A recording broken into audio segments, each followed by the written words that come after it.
The rain hammered the windshield as Mark gripped the steering wheel, his fingers tightening with each gust of wind that rocked his car. The empty highway stretched ahead, shrouded in mist and darkness, the white lane markers flashing like ghostly apparitions under his headlights. He had been driving for hours, his eyes burning from fatigue, and the storm showed no sign of letting up. Mark exhaled heavily, glancing at the dashboard clock. 2:47 a.m. The next town was about 30 minutes away. If he kept pushing forward, he could reach a motel before dawn and finally get some rest. His wipers struggled against the downpour, each pass barely clearing the windshield before another sheet of water obscured his vision. His eyelids felt heavier by the second. Just a little longer, he told himself. Just a little. A figure appeared on the roadside. Mark's pulse spiked. A woman stood there, barely visible in the torrential rain. She wore a white dress, now soaked and clinging to her thin frame. Her long, dark hair draped over her face, obscuring most of her features. She wasn't waving for help. She wasn't holding out a thumb. She simply stood there. A chill crept up Mark's spine. Who in their right mind would be out here at this hour, in this storm? He hesitated, but instinctively eased his foot off the gas, slowing the car. He rolled the window down slightly as he pulled up beside her, the cold wind carrying a scent of rain and something faintly sweet, like old perfume. "Need a ride?" he called out over the roar of the rain. For a moment, she didn't move. Then, slowly, she turned her head toward him. Mark's stomach tightened. Her face was eerily pale, her eyes too large, hollow-looking in the dim light. She blinked once, then nodded. Something about her unsettled him, but he ignored the instinctual warning buzzing in his head. It was just a storm. She was probably just cold, scared, in need of help. He reached over and unlocked the door. She slid in without a word. Mark swallowed as she settled into the seat. The scent of damp fabric and that faint floral aroma filled the car. Water dripped from her dress, forming small puddles on the seat and floor. She shivered violently, wrapping her arms around herself. "You must be freezing," Mark said, adjusting the heater. "Where are you headed?" "Hollow Creek," she murmured. Her voice was barely above a whisper, yet it sent a shudder down Mark's spine. He frowned. Hollow Creek? That was odd. The town had been dying for years, most of its buildings abandoned. It was the kind of place people left, not returned to. Still, he nodded and pulled back onto the road. The car's tires splashed through puddles as they drove in silence. Occasionally, he glanced at her. She sat stiffly, her gaze locked forward. Her hands trembled in her lap. He cleared his throat, trying to break the eerie quiet. "Rough night." She turned then too slowly. Her dark eyes met his, and for a second, Mark felt like his breath had been sucked from his lungs. There was something wrong with them, like looking into a deep, endless pit. "I just want to go home." Mark's fingers tightened around the steering wheel. Something about the way she said it, asterisk, asterisk, the way her lips barely moved, the emptiness in her tone, asterisk, asterisk, made his skin prickle. The rain had settled into a light drizzle by the time they reached the outskirts of Hollow Creek. The mist thickened, curling between the skeletal trees and crumbling houses. The streetlights flickered weakly, their glow barely reaching through the dense fog. Mark swallowed. The place felt dead. "Where exactly do you live?" he asked, scanning the dimly lit street. She lifted a pale hand and pointed. Mark followed her gesture to an old Victorian house at the end of the road. His stomach dropped. The place was in ruins. The windows were black, hollow, the front porch sagging under years of neglect. Weeds had overtaken the yard, pushing up through cracks in the broken pavement. The house looked abandoned. "Are you sure?" The seat beside him was empty. Mark's breath caught in his throat. He hadn't heard the door open, hadn't felt the car shift. And yet, she was gone. His hands went clammy as he turned toward the house. A shadow moved in the upstairs window. Mark's stomach twisted. A flash of lightning split the sky. And in that brief moment of brightness, he saw her, standing in the upstairs window, watching him. Mark's pulse slammed against his ribs. His hands fumbled for the gear shift, yanking it into reverse. The tires screeched against the wet pavement as he sped backward. The house vanished into the mist, but the suffocating feeling of being watched didn't leave. He didn't stop until he reached a gas station on the edge of town. The fluorescent lights inside flickered weakly, casting harsh shadows over the empty aisles. Mark stumbled through the door, his heart still hammering in his chest. The old clerk behind the counter barely looked up. "You look like you've seen a ghost." Mark swallowed, his throat dry. "I think I did." The clerk's expression darkened. "You picked up a hitchhiker, didn't you?" Mark's skin turned cold. "How did you know?" The old man exhaled, rubbing his temple. "Because you're not the first." Mark's breath hitched. "What do you mean?" The clerk's gaze was heavy. "She's been dead for 20 years. Drowned on her way home from prom. They found her car at the bottom of Hollow Creek Lake. But people still see her. Always looking for a ride. Always trying to get home." A shiver crawled up Mark's spine. Slowly, he turned toward his car, dreading what he might find. The passenger seat was empty. The door was closed. But there, on the outside of the passenger window, a single wet handprint. A whisper drifted through the air, so faint he could almost convince himself he imagined it. "I'll always find my way back." Mark barely breathed as his foot pressed the accelerator harder. The car roared forward, tearing through the silent night. The road stretched endlessly before him, the highway lights flickering, casting long shadows that seemed to twist and stretch unnaturally. Beside him, she sat eerily still. Her dress, once soaked through with rainwater, was now pristine, as if time had reversed itself. Her hands rested lightly in her lap, delicate and unmoving. She didn't fidget. She didn't blink. She simply stared straight ahead, her hollow eyes reflecting the distant glow of the headlights. Mark swallowed hard, his grip tightening on the wheel. He had seen her vanish once before, had felt the weight of her absence in the seat beside him. But now she was here again, and this time he was determined. "Hollow Creek?" he asked, his voice barely above a whisper. She nodded, the movement slow, almost mechanical. Mark exhaled and made his choice. Not tonight. He yanked the wheels slightly, keeping the car straight, flying past the exit to Hollow Creek. The moment they passed it, a shift occurred, like something unseen had suddenly become aware of what he was doing. The temperature inside the car plummeted.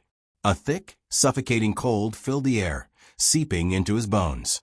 The windshield fogged over in an instant, his breath visible in the icy interior.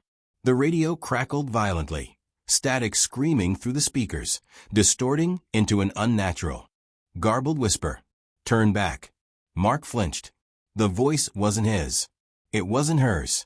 It came from everywhere and nowhere at once. The girl in the passenger seat stiffened, her hands curling slightly into fists. Her breath hitched, a barely audible gasp slipping from her lips. The pressure around them thickened, the air growing heavier, like the weight of unseen hands pressing against the car, dragging it down. The headlights dimmed, flickering like a dying candle. Mark clenched his jaw and pressed the gas harder. The road ahead stretched endlessly, impossibly long. His stomach twisted. Was he even making progress? It felt like he was driving in place, like Hollow Creek was trying to keep them from leaving. Then, a whisper. "You can't save me." Mark turned his head slightly. She was fading. Her form grew translucent, a shifting mist of half-existence.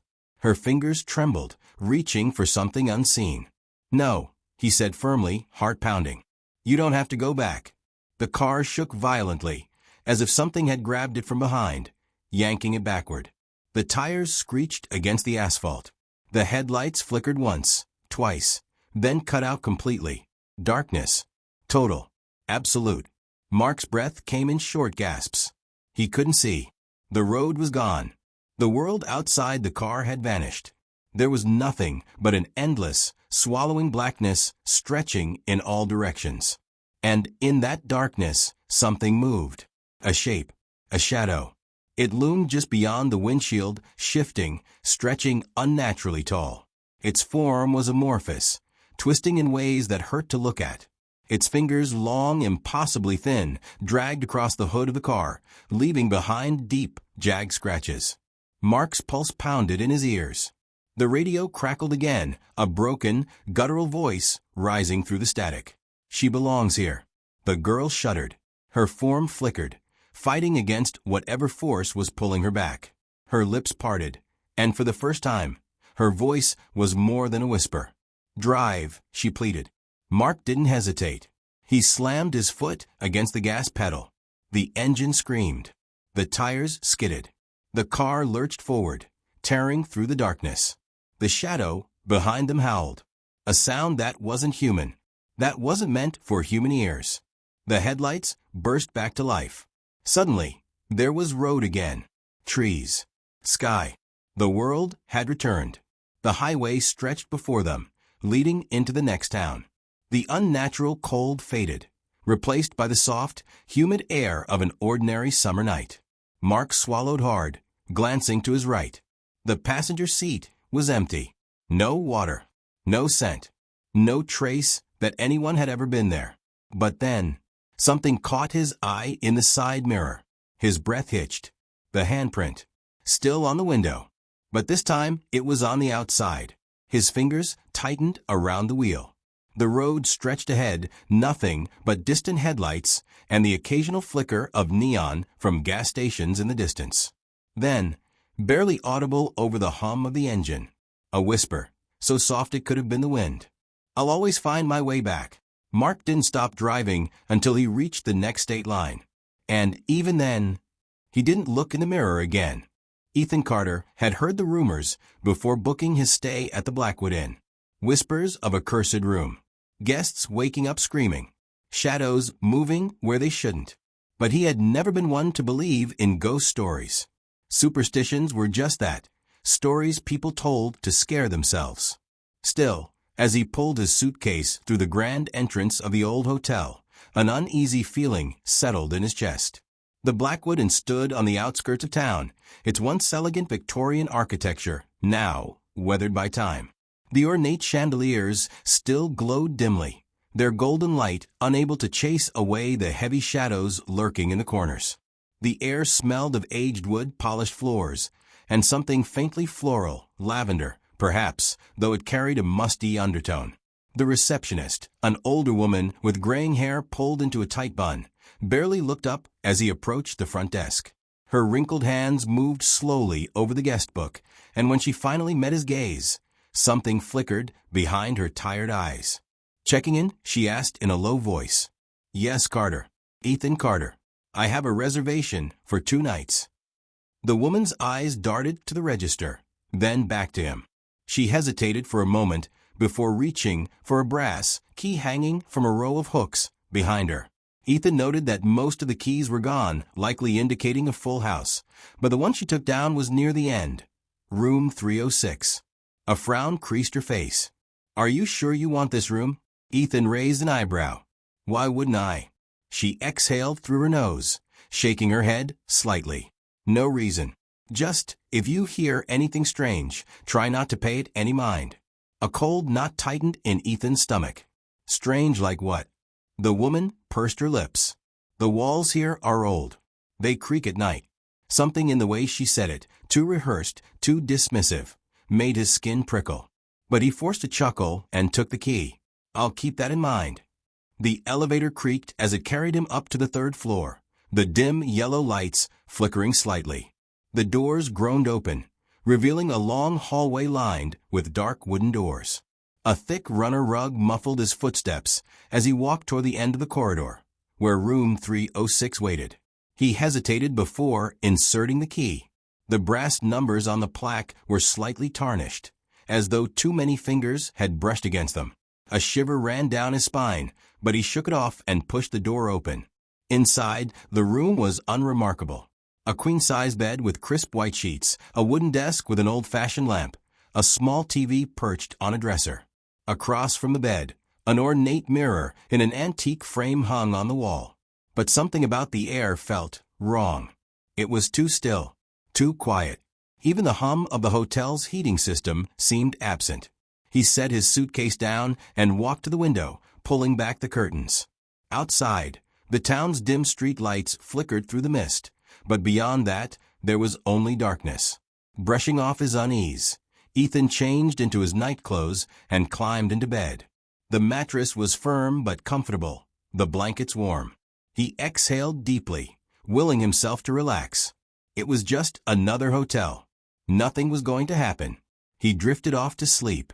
A sudden chill jerked him awake.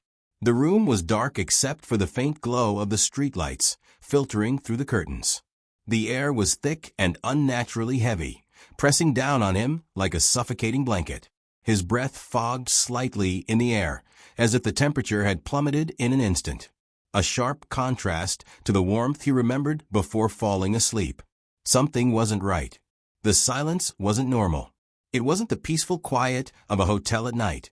It was something else entirely. A void. The kind of silence that wasn't just the absence of sound, but the suppression of it, like the entire world had stopped breathing. Even the faint hum of the air conditioner had vanished. Then, out of the corner of his eye, he noticed the mirror. At first, it was subtle, just a trick of the dim light. The reflection seemed off. Like the room wasn't quite the same as the one he was in. His stomach tightened. He squinted, trying to make sense of what he was seeing. The bed was there. The desk. The lamp. But something else was, too. A woman. She stood in the mirror, barely visible in the murky glow. Long, damp strands of hair clung to her face, her features half hidden in the shadows. Her skin was pale, deathly pale, as if all the life had been drained from her body. But it was her eyes that made Ethan's blood run cold. Dark, sunken, hollow, and locked onto him. Ethan tried to move, to sit up, to scream, to do anything, but his body refused to obey. His chest rose and fell in ragged, shallow gasps, his limbs frozen as if he had been buried beneath an unseen weight. His heart pounded against his ribs, every beat a drum of sheer terror. The woman in the mirror took a slow, shuddering breath. Her lips parted. No sound came, just a silence so deep it rang in his ears. Then a whisper. "Get out." The sound slithered through the air, a breathless, rasping murmur that sent a jagged chill down his spine. His paralysis shattered. Ethan gasped awake again, this time bolting upright. His heart pounded in his chest, a hammering rhythm that echoed in his ears. Sweat clung to his skin, his shirt damp from sheer panic. His breathing was shallow, uneven, like he had run miles without stopping. The room was silent. The mirror was normal. No woman. No dark, sunken eyes. No whispering voice. But then his breath caught. His stomach lurched. There, on the cold glass, was a single handprint. On the inside. His mind raced. His pulse thundered. Every nerve in his body screamed at him to run. But he didn't. He couldn't. His rational mind clawed for answers. Had he been dreaming? Sleep paralysis? No. This was real. Too real. Slowly, hesitantly, he swung his legs over the bed, his bare feet meeting the icy floor. The chill seeped into his skin, crawling up his spine like a phantom touch. His reflection stared back at him, his own face pale and drawn, his eyes wide with fear. But the handprint, it was distinct, small, almost delicate, yet smeared, as if someone had pressed their fingers against the surface in desperation before slipping away. Ethan's breath came in shallow, uneven gulps. His pulse roared in his ears. He took a hesitant step forward, then another. His fingers hovered just above the mark. The air was colder here, a bone-deep chill that made his skin prickle with unease. The temperature wasn't just lower, it felt unnatural, the kind of cold that didn't come from a draft or an open window. Then, as he watched, the handprint began to fade. Not like condensation drying up, but as if something or someone was wiping it away. From the other side, Ethan stumbled back, his breath hitching in his throat, his stomach twisted into knots. His mouth was dry, his tongue heavy like sandpaper. This wasn't his mind playing tricks. This wasn't some illusion. This was real. He turned sharply, his eyes scanning the room, his senses on high alert. The air felt heavier now, suffocating, thick with something unseen. Every shadow seemed deeper, darker.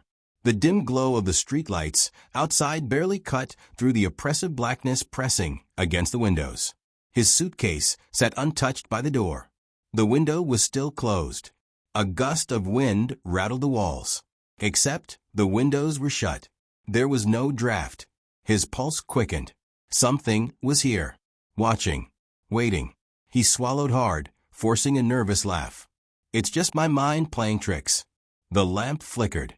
Then the whisper returned. Only this time it was right behind him. Get out. The voice was closer. Too close. So close he could feel the ice-cold breath on the back of his neck. A rush of freezing air swept through the room, and the lights died, plunging everything into complete darkness. Ethan didn't hesitate this time. He lunged for his suitcase, yanking it off the floor, his fingers fumbling with the lock. His breath came in rapid, uneven gasps. The whispering turned into a low, distorted hum, growing louder. Something moved in the darkness. A shadow. Flickering. Shifting. Crawling along the walls, stretching toward him. The door. He needed to get to the door. His trembling hands grasped the key. He twisted the knob. It wouldn't budge. It was locked. From the inside. His breath came in sharp, panic bursts. He banged on the door, his voice raw and desperate. Help. Let me out. No answer. No footsteps. Just silence. Then the whisper returned, right against his ear. You should have listened. His blood ran cold. Something moved behind him. A presence. A shape in the dark. He could feel it, tall, looming, hungry. Ice-cold fingers wrapped around his throat. The touch sent a violent shudder through his body. The grip tightened. Cold. Unforgiving. Stronger than anything human. Ethan tried to scream, but no sound came. His vision blurred. His lungs burned. The shadows swallowed him whole. The next morning, room 306 was empty. The bed was made. The suitcase was gone. And in the mirror, a single handprint remained, pressed against the glass, waiting for the next guest. A week later, the receptionist checked in another guest. Another skeptic. Another name in the register. The key to room 306 was handed over. The cycle began again. The forest was eerily silent. Not the peaceful kind of silence, but the heavy, unnatural quiet that made every breath sound too loud. The kind of silence that made the hairs on the back of your neck stand up. Jake adjusted the straps of his backpack and glanced over his shoulder. The sun was setting behind the trees, bleeding orange and purple into the sky. He had been hiking for most of the day, and his legs ached with exhaustion. But there was something else gnawing at him. A feeling, like he was being watched. He shook it off and focused on setting up camp. The clearing he had chosen was perfect, just enough space for his tent, surrounded by towering pines that swayed gently in the evening breeze. He had always loved the solitude of camping alone, away from the noise of the city. No distractions. Just him and the wilderness. But as he unrolled his sleeping bag, that feeling returned. Stronger. Jake slowly turned, scanning the tree line. The woods were dense, shadows stretching long and jagged across the forest floor. The wind rustled through the leaves, but there was no movement beyond that. Still, he couldn't shake the unease creeping into his chest. He forced a chuckle. Relax, man. It's just your imagination. But even as he said it, the feeling lingered. The fire crackled, sending flickering light across the clearing. Jake sat cross-legged near the flames, his knife resting beside him. He wasn't scared, just cautious. He sipped from his water bottle and let his mind drift. The night was quiet, the kind of quiet he should have found calming. But instead, it set his nerves on edge. Then he heard it. A snap. A branch breaking somewhere in the trees. Jake froze, his grip tightening around the handle of his knife. He held his breath, ears straining against the silence. Nothing. Probably just an animal. He exhaled slowly and forced himself to relax. But just as he reached for another drink, his eyes caught something, a shape just beyond the firelight. A shadow, standing between the trees. Watching him, Jake's pulse slammed against his ribs. The figure was tall, unmoving, blending into the darkness. It didn't shift, didn't flinch, just stood there. His mouth went dry. Hello. His voice sounded weak, uncertain. No response. The wind picked up, rustling the leaves, but the figure remained. Then it moved. Not like a person walking, but like a distortion, a ripple in the dark. One moment it was there. The next it wasn't. Jake's stomach twisted. What the hell was that? He grabbed his flashlight and shone it into the trees. The beam cut through the dark, illuminating rough bark and tangled undergrowth. But there was no sign of anything, or anyone. After a long moment, he lowered the light. It was probably just exhaustion playing tricks on his mind. The shadows could be deceiving, especially when he was alone out here. That had to be it. With a deep breath, he crawled into his tent, zipping it up tight. But sleep didn't come easily, because even though the fire outside crackled and the wind rustled through the trees, he could still feel it, that presence. Watching, waiting. Jake woke to the soft glow of morning filtering through his tent. The air was cool and damp, carrying the earthy scent of pine and soil. His body ached from the stiffness of sleeping on the hard ground, and his muscles protested as he stretched his arms above his head. He let out a slow breath and rubbed his face. His sleep had been restless, plagued by strange dreams, shifting shadows, whispered voices, the unsettling feeling of being watched. He couldn't remember much, but the lingering unease sat heavy in his chest. Pushing aside the lingering grogginess, he unzipped the tent and stepped outside. The forest was bathed in the golden hues of early morning, the treetops swaying gently in the breeze. Sunlight filtered through the branches, casting dappled patterns onto the ground. The sounds of chirping birds and rustling leaves filled the air, the rhythmic pulse of the wild. For a moment, he almost laughed at himself. The fear from last night seemed ridiculous now. He had let the darkness and exhaustion get to his head. Shadows played tricks, nothing more. His mind had conjured up shapes that weren't there, fueled by the eerie silence of the wilderness. Still, that feeling, even now, with daylight illuminating every inch of the forest, a small, nagging sense of discomfort remained at the back of his mind. Like something unseen had followed him into the morning. Shaking off the thought, he moved to prepare for the day. He boiled some water for instant coffee, the familiar bitterness helping to ground him. His hands were steady now, his breathing even. He told himself he just needed to keep busy, to distract himself from the nonsense running circles in his mind. After finishing his makeshift breakfast, he packed up a small bag with essentials, a knife, a map, a flashlight, and some snacks. He figured a short hike would do him good, help clear his head. The trail wound through towering pines and thick undergrowth, the scent of damp moss and fresh earth filling his lungs. With each step, he let the tension ease from his shoulders. The deeper he went into the woods, the more he began to enjoy the solitude again. He followed the trail for about an hour, admiring the untouched beauty of nature. Everything was so still, so perfect. The way the sunlight broke through the canopy, the distant hum of insects. It was exactly why he loved being out here. Then, somewhere in the distance, a branch snapped. Jake stopped. His heartbeat thudded against his ribs as he turned, scanning the dense forest behind him. Silence. Nothing moved. Probably just an animal, he told himself. A deer, maybe. Still, the feeling returned. That same feeling. The same one he had last night. The sensation of eyes on his back. His throat tightened. He swallowed hard and forced his feet to keep moving. By the time he returned to his campsite, the sun was already dipping behind the trees, the golden light fading into deep orange and purple hues. The air had cooled significantly, the first hints of evening settling in. Jake exhaled, relieved to be back. The familiar sight of his tent and fire pit made him feel grounded again. Safe. But then, something was wrong. His tent was open, not just slightly unzipped, but wide open. The entrance flapped gently in the evening breeze, the fabric swaying as if something, or someone, had been inside. Jake's stomach dropped. Had he forgotten to close it? No. He was sure he had zipped it shut before leaving. A sharp chill ran down his spine. His eyes scanned the clearing, every muscle in his body tensed. The forest around him remained still. The wind whispered through the leaves, but there was no sign of movement.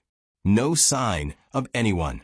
Taking slow, deliberate steps, he approached the tent. His fingers tightened around the knife on his belt. He hesitated for a moment before crouching down and peering inside. Everything was exactly as he had left it. His sleeping bag was still neatly rolled. His backpack leaned against the side of the tent, untouched. His supplies were in place. Nothing had been taken. Nothing had been disturbed. But something still felt off. The air inside the tent felt wrong, charged, almost like an unseen presence still lingered. Like the space had been occupied by something that had just left. Jake swallowed hard and slowly backed out of the tent, standing upright. He scanned the ground for footprints, searching for any sign that someone had been there. Nothing. No footprints. No broken twigs. No disturbed dirt. It didn't make sense. His breathing grew shallow as the unease tightened in his chest. If no one had been here, why did it feel like they had? He spun around suddenly, scanning the tree line. The forest had darkened with a fading light, the shadows stretching long and jagged across the ground. The trees stood tall and unmoving, their silhouettes stark against the deepening sky. And yet, for a split second, he thought he saw movement. A shape, tall, thin, standing just beyond the trees. His breath hitched. He blinked. And it was gone. Just the trees. Just the shadows. A shiver crawled down his spine. Had he imagined it? He let out a shaky breath and rubbed his face. No, it was nothing. Just the dimming light playing tricks on his eyes. He was letting his nerves get the better of him again. With an unsteady exhale, he walked over to his tent and zipped it shut tight this time, double-checking that it was secure. Then, trying to shake off the feeling, he gathered some firewood and set up his campfire. The flames flickered to life, casting a warm glow across the clearing. But even as he sat by the fire, staring into the crackling embers, he couldn't ignore the sensation crawling up his spine. The woods felt different now, darker, closer. The wind had died down, and the sounds of the forest seemed more distant. The usual rustling of leaves and chirping of crickets had faded, leaving behind a silence that felt heavy. Too heavy. Jake clenched his jaw and stared into the trees. He wouldn't let this get to him. It was just paranoia. Just the tricks of an overactive imagination. But deep down, in the part of his brain that he tried to ignore, he knew. Something wasn't right. Something was out there. And it was watching him. The fire crackled, sending sparks into the night sky. Jake sat with his knife in hand, his flashlight resting beside him. The feeling was back. Stronger than before. The kind of feeling that made his muscles tense and his heartbeat quicken. Then it happened again. A sound. A whisper of movement in the trees.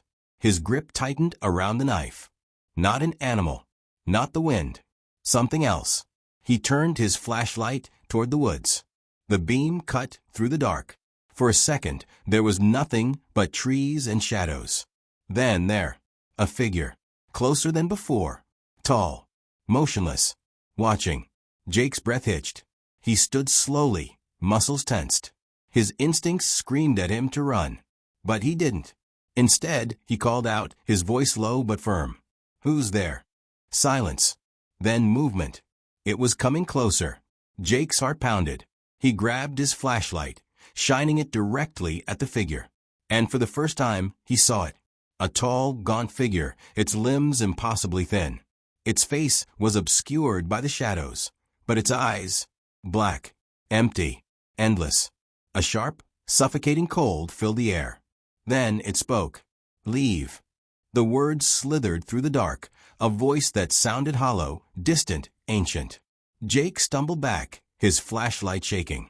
His mind screamed at him to move, but his body refused to obey. Then the fire went out. The darkness swallowed him whole. Jake ran.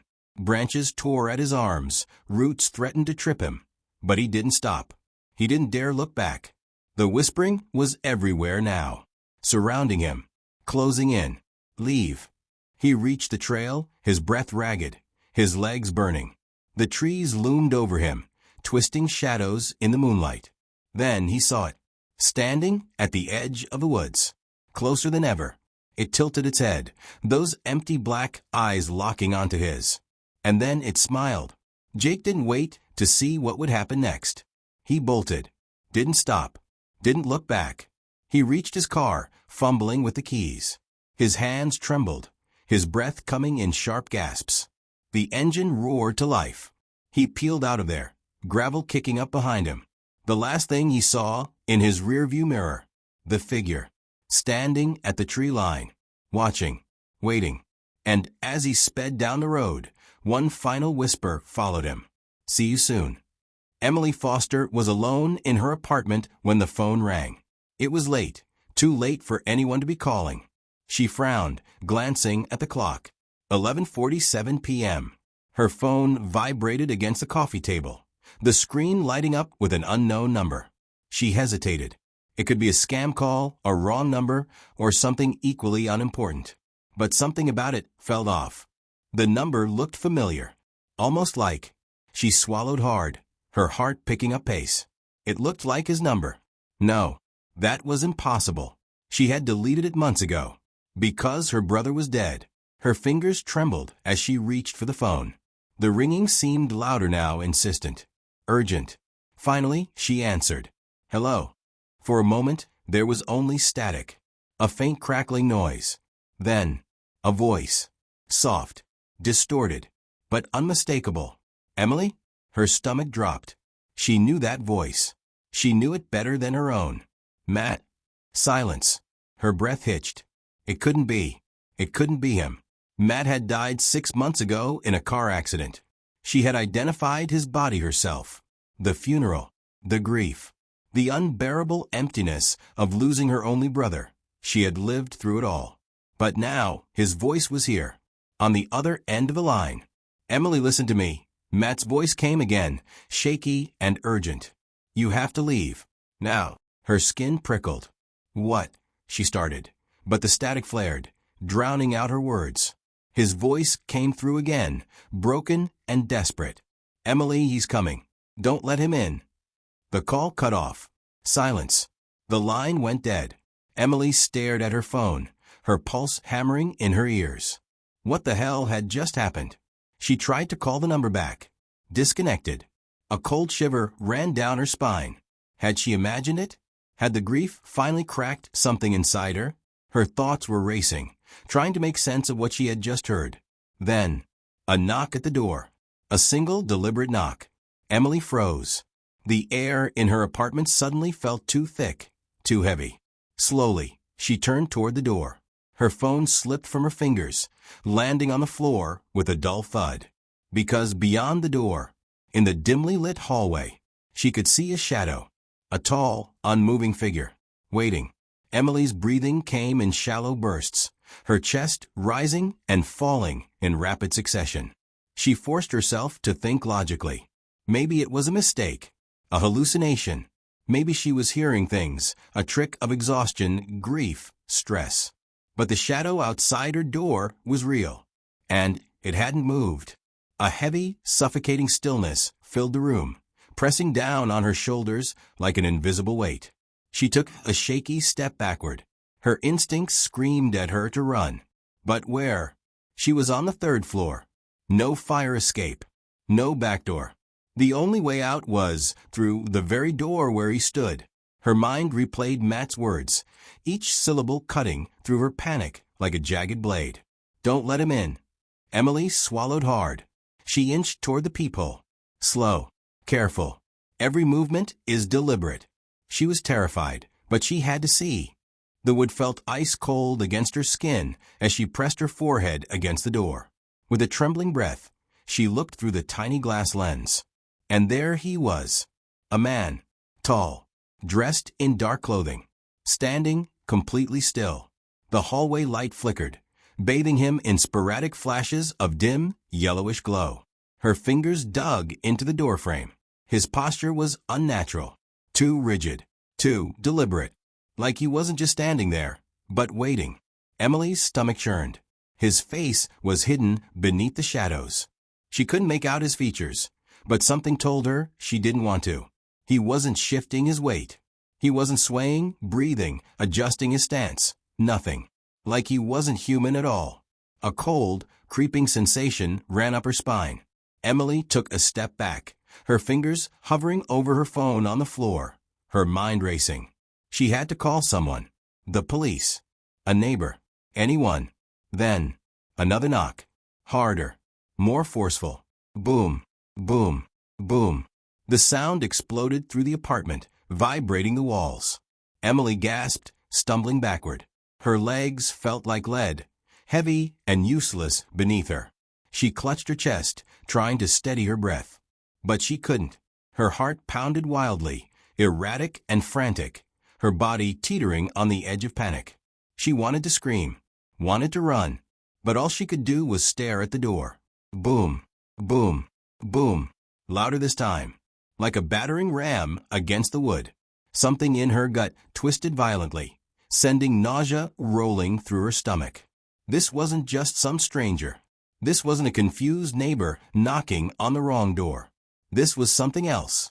A presence. Something that shouldn't be here. Emily pressed a trembling hand to her mouth, biting down on her lip to keep from sobbing. The knocking stopped. A beat of silence. Then, a voice. Low, raspy. Not Matt's. Emily. She sucked in a sharp breath, her blood turning to ice. He knew her name. The voice was wrong. Distorted. Like a recording played at the wrong speed. Slow, dragging, inhuman. Like something trying to sound human. Tears burned her eyes. She clapped a hand over her mouth, willing herself to stay silent. Maybe if she didn't move, didn't breathe, he would leave. Maybe he would think she wasn't home. Let me in. Her stomach twisted. No. No, no, no. It was a command. Not a question. A demand. The doorknob rattled violently, twisting, jerking, wrenching back and forth with unnatural force. The lock was held. For now. Emily stumbled back, gripping her phone so tightly her knuckles turned white. She had to get out. Now. She scrambled to unlock her phone, but her fingers were slick with sweat, shaking too badly to type 911. Dial 911. But before she could press the call button, the knocking stopped. Silence. Her ears rang from the absence of sound. Her heart pounded in her throat. Was he gone? She strained to hear. Nothing. Then, a whisper. So close. Too close. It was coming from inside the apartment. Don't turn around. She spun anyway, and nothing was there. But the moment she did, the knocking resumed. Louder. More violent. More desperate. Her body moved before her brain caught up. She bolted for her bedroom, slamming the door shut and locking it. She grabbed her phone and, with trembling hands, finally managed to dial 911. A woman's voice answered, calm and collected. 911, what's your emergency? Emily sucked in a shaky breath. Someone is trying to break into my apartment. The operator asked for her address. Emily whispered it as quietly as she could. Stay on the line with me, the operator said. Officers are on their way. Another knock. But this time, it came from inside the apartment. Emily's breath caught. Her eyes darted to the closet, the bathroom, the dark corners of her room. No, that wasn't possible. The voice from the other side of the door spoke again. Emily opened the door. Matt's voice. But it wasn't him. Tears spilled down her cheeks. No, no, no. Please hurry, she whispered into the phone. The knocking grew more intense, more frantic. Then it stopped. A beat of silence. And then, the sound of footsteps. Moving away. Emily held her breath, straining to hear. The apartment grew eerily silent. Minutes passed. Then, the sound of sirens. Red and blue lights flashed through her window. She barely heard the officers knocking at the door. Somehow, she managed to unlock it, throwing herself into the hallway as soon as they entered. They searched the apartment. No sign of forced entry. No footprints. No one there. The call records on her phone? No trace of Matt's number. It was as if none of it had ever happened. The officers stayed with her for a while, their calm voices attempting to soothe her frayed nerves. Ma'am, I promise, your door was locked when we arrived, one of them said, his voice steady, professional. Emily nodded absently, barely hearing him. Safe. They kept saying she was safe. that it was probably stress, exhaustion, grief playing tricks on her mind. Maybe they were right. Maybe she had imagined the voice, the whispers. Maybe she had imagined the way the air in her apartment had felt charged, thick, suffocating. But deep down, she knew the truth. Something had been here, and something was still watching. As the officers prepared to leave, one of them lingered by the doorway. "Ma'am," he said, his brow furrowed. "Are you absolutely sure you didn't let anyone in?" Emily's stomach turned. Her lips parted, but no sound came out. Why would he ask that? Something in his tone made her skin crawl. "Why?" she managed to whisper. The officer hesitated, then took a small step aside. And that's when she saw it. Her breath hitched. Carved into the wood of her front door, deep, jagged letters that hadn't been there before. A message. "See you soon." The room seemed to tilt. The floor felt unsteady beneath her feet. Her throat closed up, her pulse hammering in her ears. She could still feel it. That presence. That wrongness. Like something was still there, lurking just out of sight, waiting. The officer said something else, but Emily didn't hear him. She couldn't move, couldn't breathe. Her vision tunneled, narrowing in on the words, the sharp, uneven cuts in the wood. Someone had done this. Something had done this. Somewhere, in the distance, a phone rang. Shrill. Piercing. Emily flinched. Her phone was still on the table, screen dark. The ringing wasn't coming from her apartment. It was coming from somewhere else. It rang. And rang. The officers didn't seem to notice. She swallowed hard, her fingers curling into fists. The phone kept ringing. Her mind screamed at her to answer. But this time, she didn't. The night air was crisp, carrying the scent of damp earth, rotting leaves, and something metallic. Something Jason couldn't quite place. The towering silhouette of Black Hollow Asylum loomed against the moonlit sky, its jagged roof cutting into the darkness like a row of broken teeth. The structure had been abandoned for decades, yet it stood defiant against time, its presence heavy, almost suffocating. The asylum's windows were shattered, their broken edges catching the faint glow of the moon like shards of glass in an open wound. Vines twisted up the crumbling brickwork, clawing at the structure as if trying to drag it back into the earth. The building itself seemed to breathe, the cool night air whistling through its hollow corridors, creating an eerie, whispering sound that sent shivers down Jason's spine.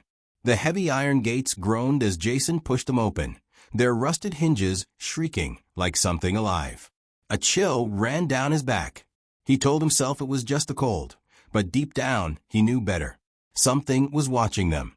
"This place is cursed," Jason muttered, tightening his grip on the camera. His voice sounded small against the vast emptiness that surrounded them. Emily rolled her eyes, adjusting the strap of her backpack. "Every haunted place is cursed. That's why we're here." Max, their sound technician, let out a nervous chuckle, though it lacked any real humor. His fingers fidgeted with the EVP recorder in his hands, knuckles white. "Yeah, but most haunted places don't have a documented history of 37 patient deaths, a missing doctor, and an entire wing that burned down mysteriously." Jason exhaled, his breath visible in the cold night air. "Look, we've been to a lot of places. This is no different. We go in, we set up, and we record. If we get something, great. If not, we move on." Silence. The others didn't answer, because they felt it too. This place wasn't just haunted. It was alive. Jason glanced at the main entrance, its massive double doors still intact despite years of neglect. Faded words were etched into the wood above them. Below the inscription, something else had been scratched into the wood. Something newer, something desperate. "Don't listen to them." A gust of wind rushed past, rustling the dead leaves at their feet. Jason felt a pressure in his chest, an invisible weight settling over him. His instincts screamed at him to turn back. Instead, he adjusted his camera strap and took the first step forward. The asylum stood silent, waiting. The massive wooden doors groaned as Jason pushed them open, their rusted hinges screeching in protest. A gust of stale air rushed out, carrying with it the scent of decay, dust, and something foul, something that didn't belong to the living. The beam of their flashlights cut through the thick darkness, illuminating peeling wallpaper, rusted gurneys, and splintered furniture. The walls were covered in faded medical posters, their edges curled with age, their once bright images of human anatomy now smeared with grime. Yellowed patient files lay scattered across the floor, some half open, filled with scribbled notes in handwriting that had long since faded. Jason stepped forward cautiously, his boots crunching on broken glass and brittle paper. The heavy silence of the asylum pressed down on them like a suffocating blanket. "Jesus," Max muttered, sweeping his flashlight over the room. "It's like they just left." Emily, always the skeptic, let out a short breath. Well, the place was shut down in 1968. If you had a reputation for mistreating patients and a mysterious fire, you'd leave in a hurry too. Max swallowed hard. Still, it's like the air is watching us. Jason ignored him and focused on the admission desk, a once grand structure now covered in dust and deep scratches. He brushed away a thick layer of dirt, revealing an old brass nameplate, Dr. Bernard Holloway, chief psychiatrist. The name seemed familiar, though he couldn't place why. Something rustled in the darkness. Jason stiffened. The sound had come from the long hallway ahead, where the patient rooms were. The others heard it too. Emily met his gaze, her flashlight trembling slightly. That wasn't the wind. Jason's grip tightened around the camera. "Let's set up." Max knelt near the admission desk, carefully setting up the EVP recorder, a small digital device used to capture electronic voice phenomena. He adjusted the microphone, his fingers shaky. "All right, we're live." Emily moved further into the room, pulling motion sensors from her backpack. She placed one at the entrance of the main hallway, another near the collapsed staircase, and one just outside what appeared to be the old operating room. Jason turned on the night vision camera, adjusting the angle to capture the hallway in full view. His voice was steady, professional, but beneath it was a tension none of them could ignore. "All right, let's get started. This is Black Hollow Asylum, abandoned since 1968. Reports of voices, shadows, and unexplained movements. If anyone is here with us, we mean no harm. Silence. The kind that pressed into your ears." Then, a faint shuffle. Jason's head snapped toward the hallway. "Did you hear that?" Emily nodded slowly, her brows furrowing. "Yeah, but we're alone." Max's fingers flew over the thermal camera screen. No heat signatures. Jason exhaled, but his gut told him something wasn't right. The air was heavy now, thick with something invisible, something that felt like it was watching. And then, the EVP recorder crackled. A voice. Faint. Distant. A single word, drawn out in a whisper. "Stay." The asylum had spoken. An hour passed. The team moved deeper inside, their nerves growing taut. Max played back the first EVP recording. The static crackled. Then, a whisper. A voice that hadn't been there before. "Help me." Max's blood ran cold. He rewound the audio, amplifying the sound. The whisper was clearer now. "Please help me." Emily shuddered. That's a voice. A real voice. Jason, ever the skeptic, crossed his arms. Could be radio interference. Max shook his head. "No way.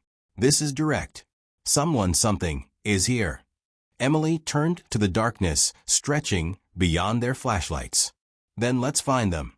They walked deeper into the asylum. The air grew colder. Their breath fogged. The walls, once sterile white, were now stained with time or something else. Jason stopped at an old restraint room, where violent patients had been strapped to their beds. The leather straps still hung loose. The walls were covered in deep scratches. And then, bang. A door slammed down the hall. Max spun around. That wasn't the wind. They ran toward the noise, hearts pounding.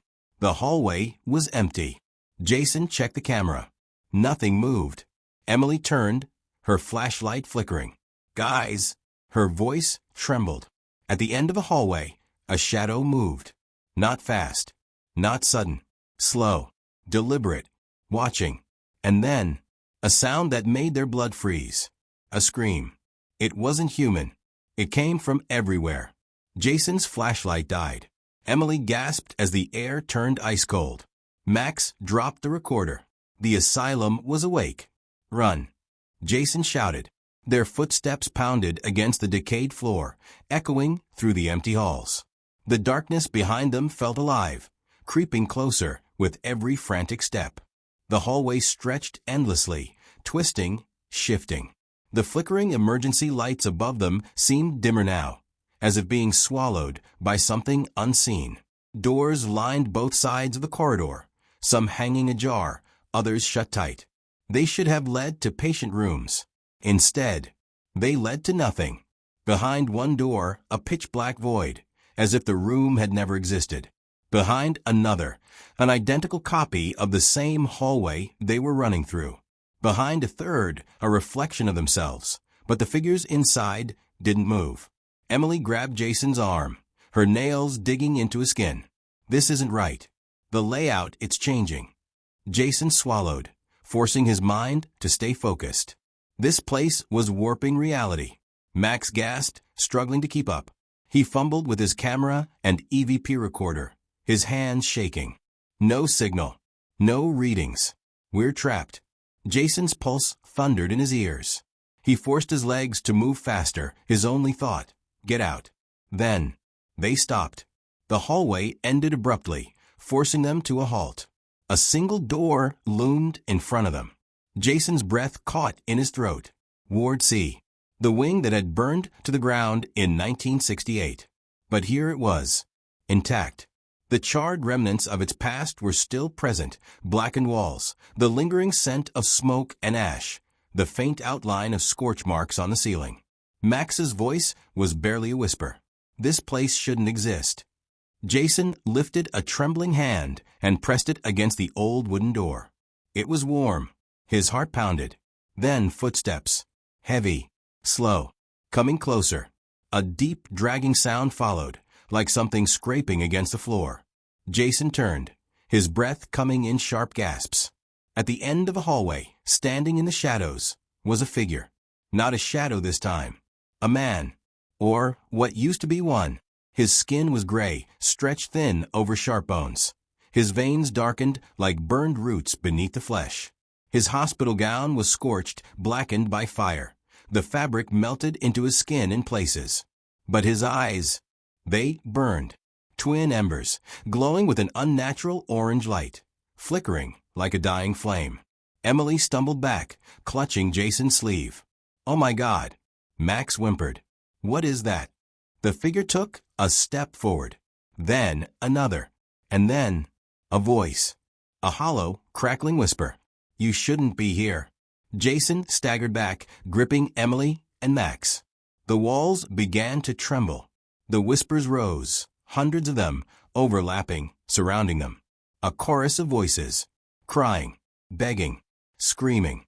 Jason's head pounded, his vision blurred. Emily clutched her ears, her knees buckling. "Make a stop." Max let out a choked scream, dropping his camera as the whispers swelled into an unbearable cacophony. The figure stepped closer, his feet leaving charred footprints with each step. Jason knew if they stayed, they wouldn't leave alive. His instincts screamed at him. "Run. Now." He grabbed Emily and Max. "Go." They turned and ran. The whispers followed. Doors slammed shut behind them, one by one, as if something was herding them toward an unknown fate.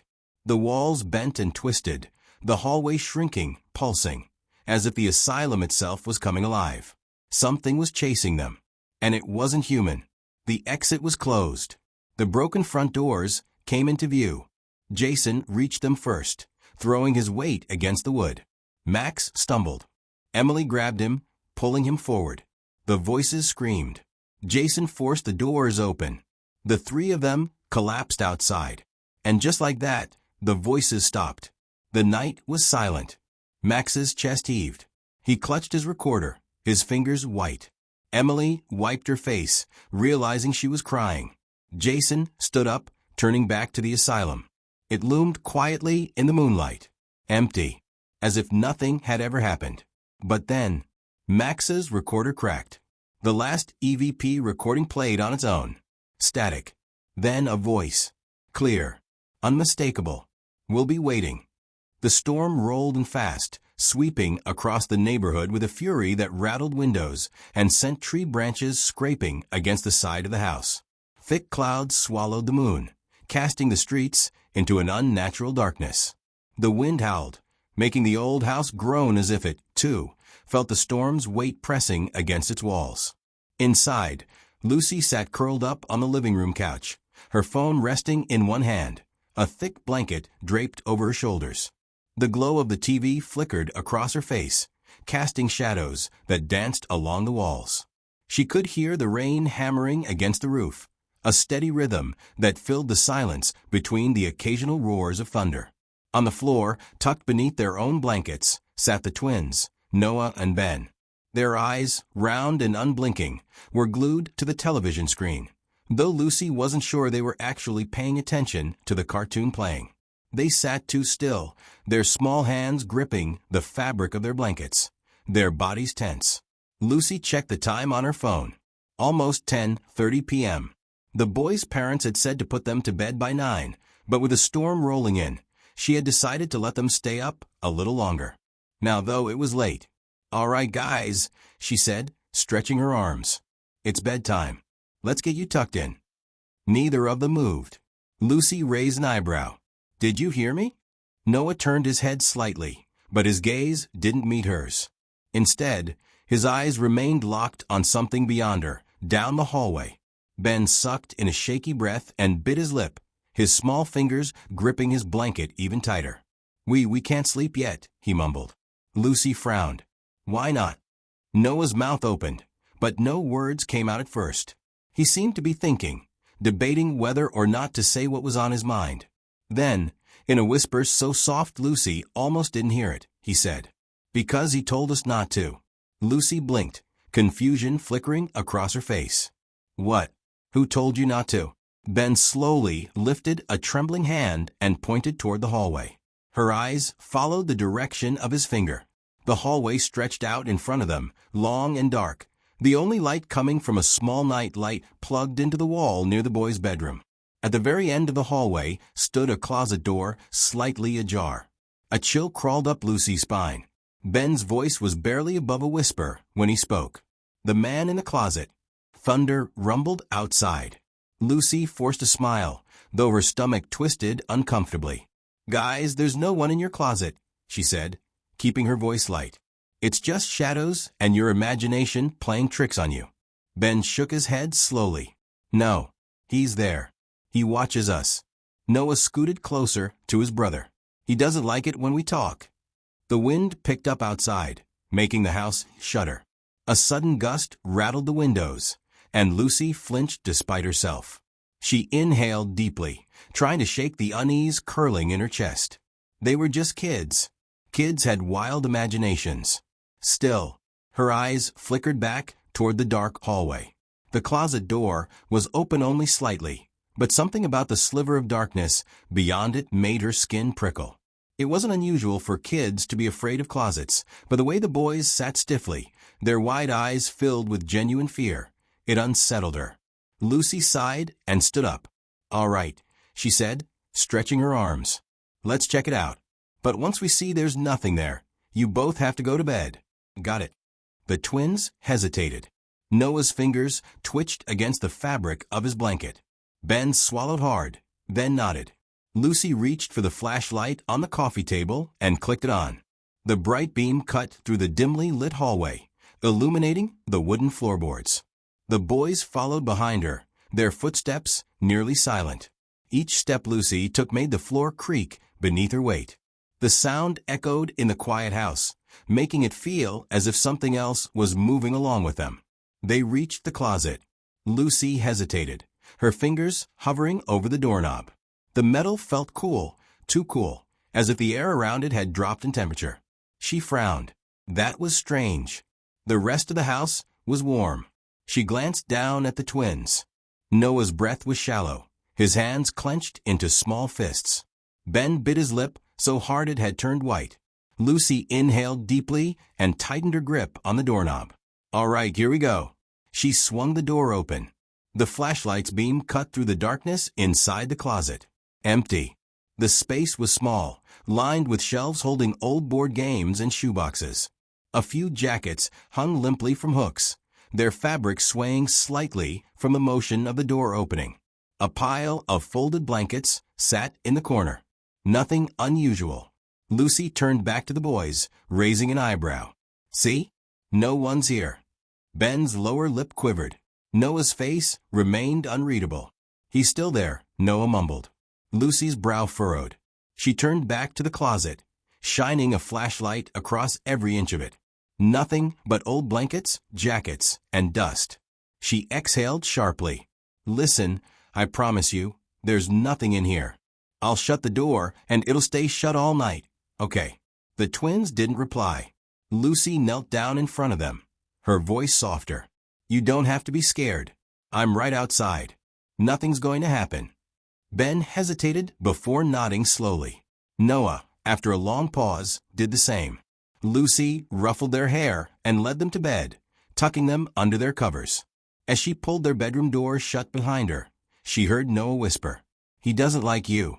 Lucy's breath caught in her throat. Her hand froze on the doorknob. She waited. Silence. Shaking off the lingering unease, she turned and walked back to the living room. As she settled onto the couch, she cast one last glance down the hallway. The closet door had moved. It wasn't wide open, but it was no longer fully shut. A small gap remained, just enough for something to watch. The hallway light spilled into the closet, illuminating the small, cluttered space. Dust floated lazily in the air, disturbed by the movement of the door. The walls were lined with shelves filled with old board games, forgotten toys, and shoeboxes that looked like they hadn't been touched in years. A few jackets hung limply on the metal rod above, their sleeves swaying slightly from a shift in air. In the corner, a pile of old blankets sat in a heap, untouched. Empty. Lucy let out a slow breath and turned back to the twins. "See," she said, forcing a lightness into her voice. "No one's here." Noah didn't look convinced. His lips pressed into a thin line, his eyes flicking from Lucy to the closet and back again. Ben was trembling, his small hands curled into fists at his sides. Noah was the first to speak. "He's still there," he mumbled. His voice was so quiet, Lucy almost missed it over the distant rumble of thunder outside. "You just can't see him." Lucy shivered.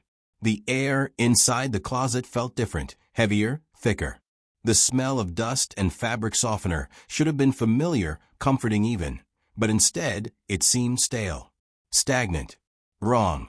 It was as if the space had been untouched for decades, yet she knew the boys' parents had organized it just a few weeks ago. She swallowed against the unease curling in her stomach. "There's no one there," she reassured, kneeling in front of them. "Listen, I promise you, no one is in the closet. The door will stay shut, and I'll be right outside, okay?" The twins didn't respond right away. Ben stole a nervous glance at Noah, who finally gave a slow, reluctant nod. Ben followed his brother's lead, though his hands remained clenched. Lucy sighed, ruffling their hair before guiding them to bed. She tucked them in, smoothing the blankets over their small frames, and kissed their foreheads. They still looked uneasy, but they didn't protest further. As she stood and stepped toward the door, her fingers wrapped around the knob to pull it shut, she heard it. A whisper. So soft, so faint, she almost convinced herself she had imagined it. "He doesn't like you." She froze. Her breath caught in her throat, her fingers tightening around the doorknob. Noah was staring at her, his expression blank, his eyes too wide in the dim light. The room suddenly felt colder. A gust of wind howled outside, rattling the windows. Lucy forced a small laugh, though her voice felt weak in her own ears. "I'm sure he will get over it." She closed the door gently behind her, but as she walked back down the hall, a gnawing unease clung to her, sinking deep into her bones. Lucy sat back down on the couch, pulling her blanket tightly around her.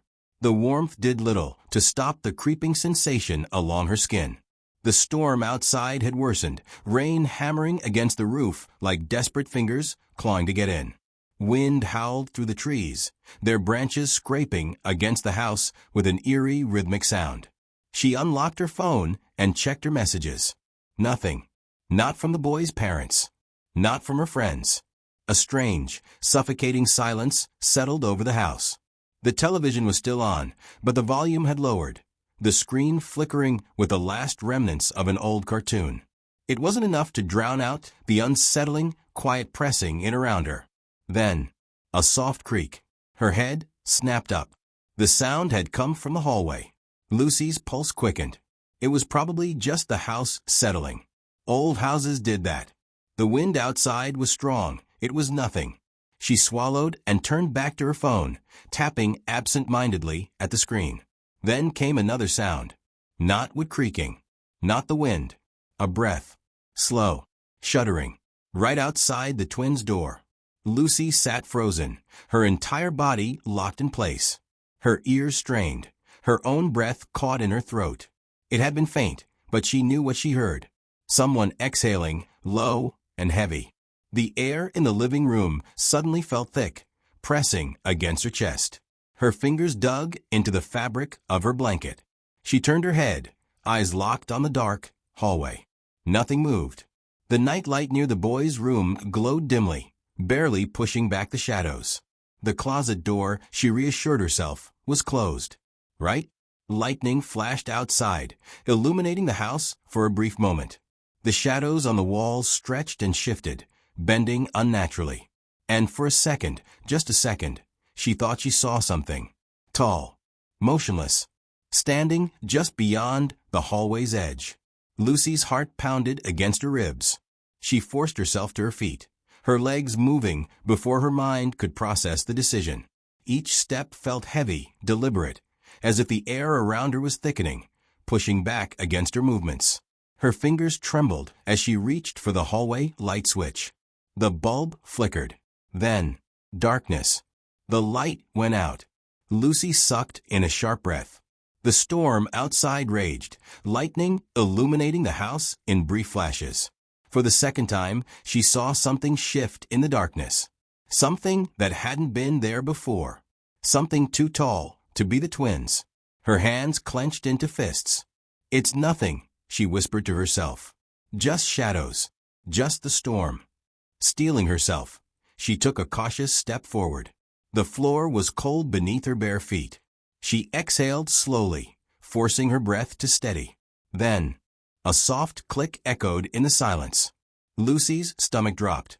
Her gaze snapped to the end of the hall. The closet door. It was open. Not just a crack. Wide open. The jackets inside swayed slightly, as if something had just moved past them. The air in the hallway felt colder than before. Heavy pressing.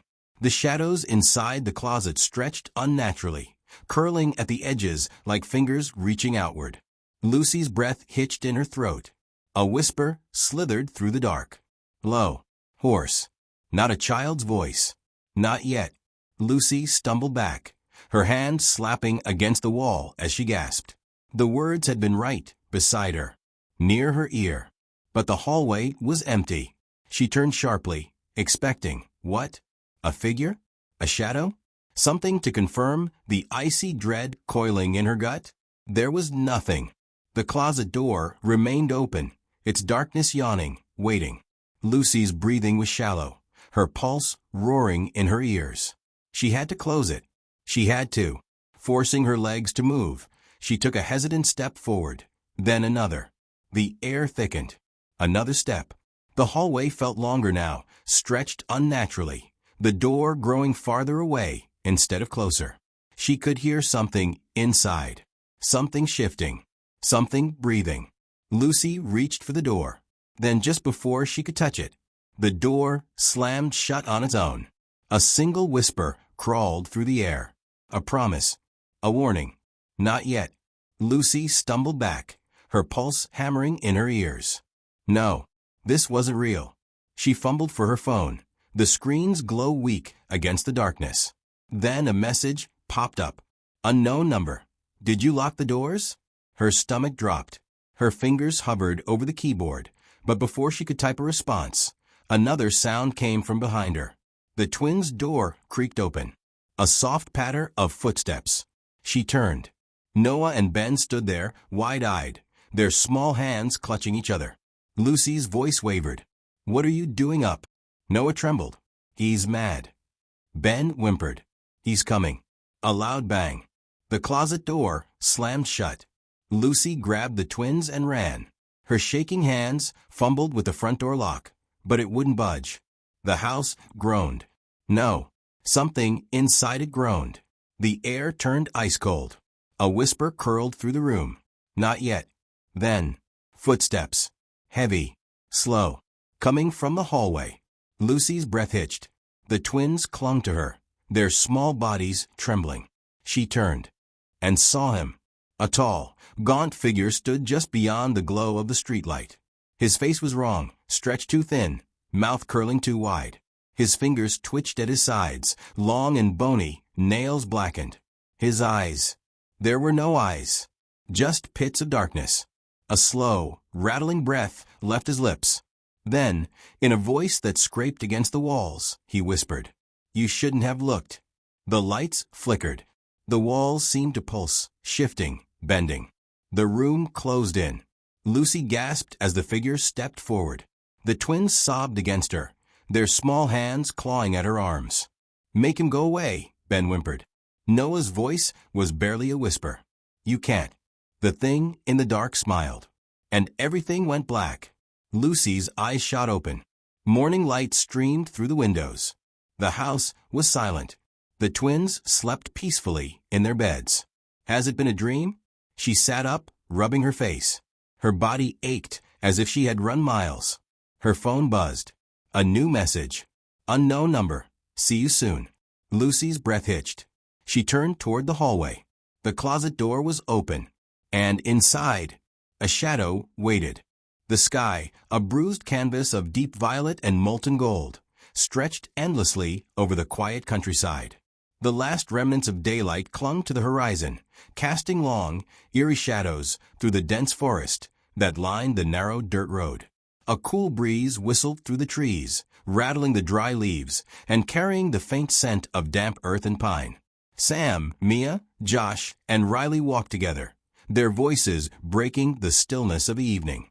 They had taken this path countless times before. It was their shortcut home, a well-worn trail cutting through the woods. Tonight, however, something about the journey felt different. The air was heavier, almost electric, as if the trees were holding their breath. Josh sighed loudly, dragging his sneakers through the loose dirt. "This shortcut's a joke," he grumbled. "Your secret way is just more walking, Sam." Sam smirked, unfazed. "Trust me, it's faster." Mia crossed her arms, unimpressed. "You said that half an hour ago." Riley, who had been trailing slightly behind the group, barely heard them. His gaze was fixed on the tree-line, where the darkness thickened unnaturally. The trees swayed gently, yet the rustling leaves carried no real sound. An unsettling quiet had settled over the woods, as if something unseen lurked just beyond their sight. Then he saw it. A tunnel. It stood a short distance away, nestled within the undergrowth, as though it had been waiting to be discovered. The entrance was wide, almost perfectly circular, framed by thick stone that looked ancient, weathered and cracked by time. Vines crawled up its sides like veins, and the mouth of the tunnel gaped open, swallowing the dim light of dusk. Riley stopped in his tracks. "Guys!" The others turned, following his gaze. Mia's brow furrowed. "That wasn't here before." Josh scoffed, rolling his eyes. "Of course it was. We just never noticed." Sam took a slow step forward, his head tilting in curiosity. "It's weird, though. No signs, no markings, just a tunnel in the middle of nowhere." Riley's stomach twisted. "It feels wrong." Josh grinned, his usual bravado kicking in. Only one way to find out. Stepping inside was like entering another world. The first thing Riley noticed was the air, thick, stagnant, clinging to his skin like a damp shroud. It smelled of old earth and something faintly metallic, a scent that sent an uneasy shiver down his spine. Their footsteps echoed eerily against the stone floor, the sound stretching unnaturally down the passage. The tunnel's walls were rough, made of uneven bricks that jutted out at odd angles, like bones pressing through thin skin. The deeper they moved, the more the darkness thickened, swallowing the edges of their vision. Josh flicked on his flashlight, and the narrow beam cut through the void. The tunnel extended far beyond what should have been possible, an impossibly long corridor stretching endlessly ahead. No curves, no breaks, just darkness. "This is awesome," Sam whispered, his voice barely above a breath. Mia shivered, rubbing her arms. "It's colder here." Riley hesitated before reaching out to touch the wall. It was dry, too dry for a place that felt so damp. He swallowed hard. Something's not right. Josh, oblivious to the growing tension, walked ahead with an easy confidence. He whistled, the sound bouncing around them before twisting into something unnatural, distorted, stretched, warped. Mia flinched. "Let's not go too far." Josh smirked, scared. Mia scowled but didn't answer. Then, a whisper, soft, almost a sigh. They all froze. Riley's breath caught in his throat. "Did you hear that?" No one answered. Josh lifted his flashlight, sweeping the beam ahead. The tunnel remained the same, endless, empty, wrong. The silence pressed against them, heavier now. Mia grabbed Sam's sleeve. "We should go back." Josh chuckled, but there was a nervous edge to it. "Come on, it's just a tunnel. Probably just the wind." Riley wasn't convinced. His heartbeat pounded in his ears. Then, something moved. At the very edge of the flashlight's reach, just beyond the visible light, stood a figure. Still, watching. For a moment, none of them moved. The figure stood motionless, a silhouette barely distinguishable from the darkness itself. It had no features, no details, just a vague, human-like outline that seemed to pulse with the shifting shadows. Riley tried to speak, but his voice stuck in his throat. The flashlight flickered.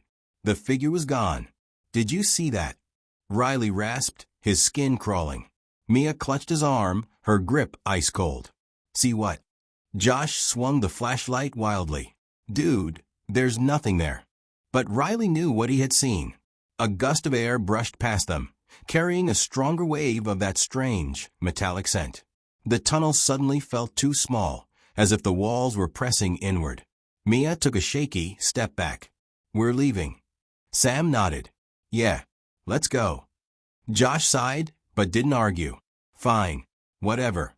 They turned and stopped. The exit was gone. The tunnel stretched behind them, just as endlessly as it had ahead. Mia's breathing turned shallow. No, we didn't walk that far." Josh tightened his jaw. "We must have taken a turn." Riley shook his head. There weren't any turns. Silence. Then, a whisper. "Close. Too close."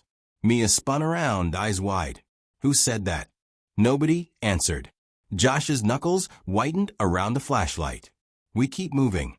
One direction." They walked faster, their footsteps an unnatural echo in the too quiet space. Riley's skin prickled with every step. The air thickened, pressing against them like unseen hands. Then, Josh stopped. "What is it?" Mia whispered. Josh lifted his flashlight. Another tunnel had appeared, branching off to the right. Riley's stomach twisted. That wasn't there before. Mia grabbed his sleeve. "I don't like this." Neither did he. Josh, however, grinned. "We gotta check it out." Riley grabbed his arm. "No, we don't." Josh yanked free. "Come on, what's the worst that could happen?" The tunnel waited, black, silent, and breathing. Something in the darkness shifted. Mia took a step back. "We go back. Now." Josh turned toward her, rolling his eyes. Then the light flickered, and the walls moved. Not a trick of the eyes. Not an illusion. The bricks rippled like water. The tunnel exhaled. Then the lights went out. Mia screamed. Riley grabbed blindly, but there was nothing. Only space where his friends had been. A rush of cold air swept through him, stealing the breath from his lungs. The darkness was alive, curling around him like fingers. A whisper in his ear. Low, amused. Run. He did. Or at least, he thought he did. Because when the light returned, Josh was gone. The second tunnel was narrower, colder. Their footsteps barely echoed now, swallowed by the thick silence pressing in on all sides. The walls were damp, and the air had a strange, metallic scent, like rust or blood. Mia's hand trembled in Riley's. Josh, slow down. Josh didn't. He was ahead now, his flashlight bouncing off the slick stone walls. His steps were eager, careless. The deeper they went, the heavier the air became, pressing down on their chests like an unseen weight. Then, a sound, faint, a slow, dragging noise, like something heavy being pulled across the ground. Josh stopped. The flashlight flickered again. Then I went out. Darkness swallowed them whole. Mia gasped. Riley fumbled for his phone, his fingers shaking. Josh. Silence. Then a single sound. A footstep. Not theirs. Sam cursed under his breath. Turn the light back on. Josh's voice came, shaky now. I'm trying. His breaths were shallow, uneven. Then, a breath. Right behind them. Soft. Slow. Mia screamed. Light flared back on. Josh was alone. Sam's voice cracked. Where's Riley? The tunnel was empty. No Riley. No footsteps. Just silence. Mia's breathing came fast, ragged. He was right here. Her voice was barely above a whisper, but it echoed down the passage, stretching unnaturally into the darkness. Josh swallowed hard. Maybe he ran back. Mia shook her head violently. Riley wouldn't just. Then something new. A door. Old. Wooden. Standing in the wall where there had been nothing before. The wood was cracked and warped with age, its surface covered in deep scratches, as if something had tried to claw its way in. Or out. Josh raised his flashlight.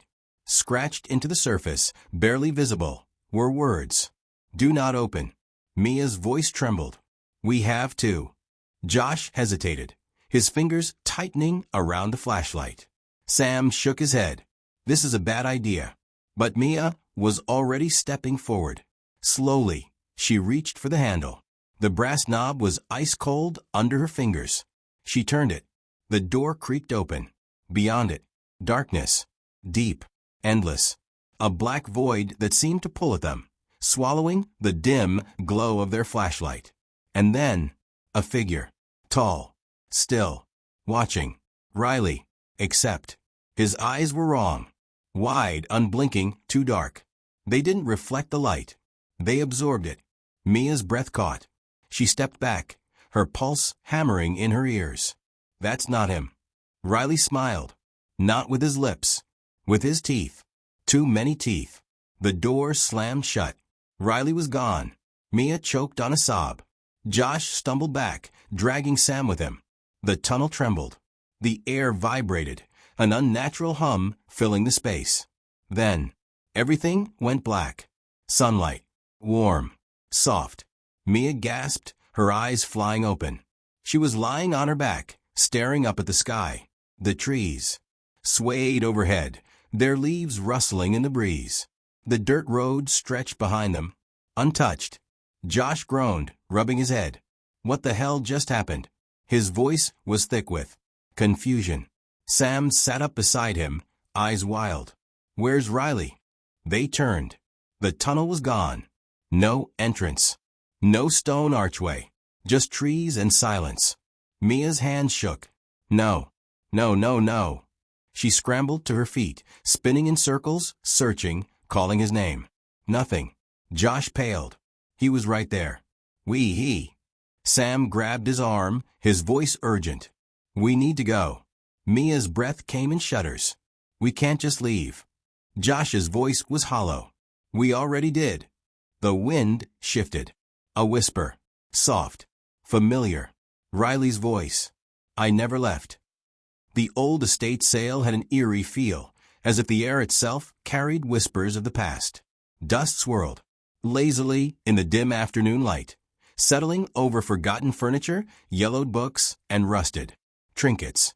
The scent of age lingered, old wood, faded paper, and something deeper, something like damp earth after a storm. People moved through the cluttered rooms in hushed voices, their fingers brushing over the remnants of a life once lived. A cracked porcelain doll lay abandoned on a wooden chair, its glassy eyes staring at nothing. A grandfather clock, its hands frozen at an unknown hour, stood against the far wall, its silence unsettling. Suri wasn't looking for anything in particular. She had just moved into a new apartment, and it felt empty. The space was modern, all clean lines and blank walls, but it lacked something with character, with a past. She had come here, hoping to find a piece that would make the apartment feel more like home. As she wandered through the sale, her gaze skimming over faded paintings and tarnished silverware, something caught her eye. A mirror. It stood alone against the back wall, partially hidden behind an old wooden wardrobe, as if someone had tried to push it out of sight. Suri stepped closer. The mirror was tall, nearly as tall as she was, with a thick wooden frame covered in strange, twisting carvings. The patterns looked like vines, curling and wrapping around the edges. But as she examined them, they seemed almost alive, shifting ever so slightly in the dim light. The glass itself was oddly perfect, not a single scratch, no dust, no smudges. It looked as though someone had just polished it, yet the air around it smelled old, like damp wood and faded perfume. Suri reached out and ran her fingers along the carved wood. Ice cold. A shiver ran up her arm. She pulled her hand back, flexing her fingers. It was just a mirror. An old one, yes, but nothing more than that. How much for this? She asked, turning to the old woman sitting behind the cash table. The woman, who had been counting change, looked up. Her face, lined with deep wrinkles, tensed the moment her gaze fell upon the mirror. Her fingers tightened around the bills in her hand, as if the sight of it had unsettled her. That mirror, she hesitated, her voice barely above a whisper. Suri waited. 50, the woman finally said. Suri blinked. 50? That's it. Something this beautiful had to be worth more. Even in its old-fashioned design, it had a timeless elegance. The craftsmanship alone should have made it expensive. The woman nodded, her expression unreadable. Take it, she said quickly.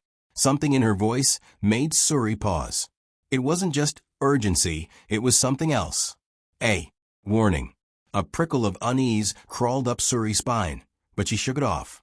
The woman was probably just eager to get rid of old junk. She handed over the cash, lifted the mirror carefully, and carried it to her car. The frame was heavy, much heavier than it looked, but she managed to maneuver it into the back seat. As she reached the driver's seat, a strange sensation washed over her. Like someone was watching. Her skin prickled. She glanced around. The parking lot was mostly empty. A few cars, an old lamppost flickering in the afternoon light, a single bird pecking at the pavement. But then, in the mirror's reflection, behind her, a shadow moved. A flicker, quick and unnatural. She spun around. Nothing was there. Her chest felt tight. Probably just her imagination. She had read too many horror stories, watched too many late-night movies. With a deep breath, she climbed into the car and started the engine. She didn't notice the old woman still watching her from the porch, her lips pressed into a thin line, her fingers curling into the fabric of her skirt. And she didn't hear the whisper that slipped past the woman's lips. Poor girl. Suri carried the mirror into her apartment, her arms aching from the effort. The weight of it was surprising. It felt heavier now than it had at the sale, as if it had absorbed something along the way. She set it against the far wall in the living room, where the sunlight from the window hit it perfectly. The glass caught the light in an almost unnatural way, as if it were drinking it in rather than reflecting it. She stepped back, tilting her head. It looked perfect. Too perfect. She ran her fingers over the carvings again, tracing the delicate lines of the twisting patterns. The wood was still ice cold. Shaking off the unease, she turned away and grabbed her phone.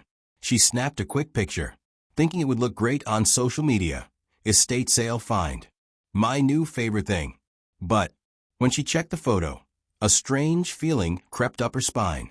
The mirror looked normal, but the reflection of the room inside it seemed darker. The light in The picture didn't match what she saw in real life. She frowned. Maybe just a trick of the camera. Shrugging it off, she put her phone away and went to make dinner. That night, the apartment was quiet. Too quiet. She lay in bed, tossing and turning, unable to sleep. The silence pressed against her ears. Heavy and unnatural. Usually, she could hear distant city sounds, cars passing, people talking, the occasional siren. But tonight, there was nothing. As if the whole world had gone still. At midnight, she finally gave up and got out of bed. Maybe some water would help. She padded barefoot through the apartment, the wooden floor cool against her skin. As she passed the living room, her gaze flickered to the mirror. Something made her stop. She turned, staring at it in the darkness. The reflection showed the living room, her couch, her coffee table, the window with the curtains, drawn shut. Then, a flicker, a movement, like something shifting deep within the glass. Her breath caught. She leaned in closer, her heart hammering against her ribs. Nothing, just her own reflection, staring back at her. Suri let out a nervous laugh, shaking her head. Losing it, she muttered to herself. She turned away, but as she took a step, a cold wave of fear rushed through her. Her skin prickled. Her mouth went dry. She didn't want to look back, didn't want to check, but some deep, horrible instinct made her. Slowly, she turned her head. Her reflection hadn't moved. It was still standing there, staring. Suri's stomach dropped. For a long, breathless moment, neither of them moved. Then, her reflection smiled. A slow, unnatural smile that stretched too wide. A chill crawled down Suri's spine. She stepped back. The reflection didn't. And then it raised its hand and knocked against the glass. A dull, hollow knock echoed through the room. Suri stumbled backward, her breath coming in short gasps. No, no, no. The reflection took a step closer. But Suri hadn't moved. She turned and ran, her heart slamming against her ribs. Behind her, the mirror stood silent. And in its glass, the reflection of Suri kept watching, smiling. Over the next few days, the feeling of being watched only grew stronger. Sometimes, while reading or watching TV, she would catch movement in the corner of her eye, a flicker in the mirror, a shift. But whenever she looked directly at it, the reflection was still. Then came the whispers, soft, faint, almost like the wind. But there was no wind inside her apartment. One night, she woke up gasping, her heart racing. She had dreamt of standing in front of the mirror, unable to move, as something inside knocked against the glass from the other side. She shook off the dream, rubbing her arms against the cold that seemed to settle into her bones. She needed to get rid of the mirror. Tomorrow. The next night, everything changed. She was brushing her teeth when she heard it. A soft creak, like someone stepping on the wooden floor. Her breath hitched. Slowly, she turned off the tap and listened. Silence. She stepped out of the bathroom, moving toward the living room. The mirror stood there, silent, reflecting the darkened apartment. But the reflection was wrong. The furniture was there. The walls, the windows, everything was in place. But the Suri in the mirror was smiling. A slow, unnatural smile that stretched too wide. Suri's heart slammed against her ribs. Her reflection raised a hand and knocked against the glass. A dull, hollow knock echoed through the room. Suri stumbled back, her breath coming in short gasps. No, no, no. The reflection stepped closer. But Suri hadn't moved. It placed its hand against the glass and started pushing. The surface of the mirror rippled like water. The reflection's fingers pressed through. Suri turned and ran. She didn't stop running until she was outside, breathless, heart pounding. The night air was freezing, but she barely felt it. She pulled out her phone and dialed her best friend, Aisha. Aisha, I need you to come over, she said, her voice shaking. What's wrong? The mirror, she whispered. Something's wrong with it. Silence. Then Aisha sighed. Suri, it's just a mirror. Please, Suri begged. Aisha groaned. Fine. I'll be there in 10. Suri hung up, staring up at her apartment window. Something moved behind the glass. But it wasn't her. Aisha arrived, annoyed but concerned. Okay, what's the problem? Suri led her inside. The mirror stood exactly where it had been, still and silent. Aisha crossed her arms. Looks normal to me. Suri shook her head. Watch. She picked up a book and threw it at the mirror. It didn't reflect the impact. The book disappeared into the glass. Aisha's face lost all color. Then, the book flew back out, landing on the floor. But the reflection of the book, staying inside the mirror. Suri and Aisha started, frozen in fear. Then, the reflection of Suri turned and spoke. You shouldn't have bought me. They ran. They didn't stop until they were outside, gasping for air. We have to destroy it, Aisha said. Suri nodded. Fire. Aisha shook her head. No. Mirrors don't burn. Suri thought for a moment. A hammer. They grabbed a hammer from the toolbox and marched back inside. The reflection was waiting. It grinned, stepping closer. Suri raised the hammer. The reflection whispered, You break me, you take my place. Suri hesitated. Aisha grabbed the hammer. Screw this. She swung. The mirror shattered. For a moment, silence. Then, a blood-curdling scream echoed through the room.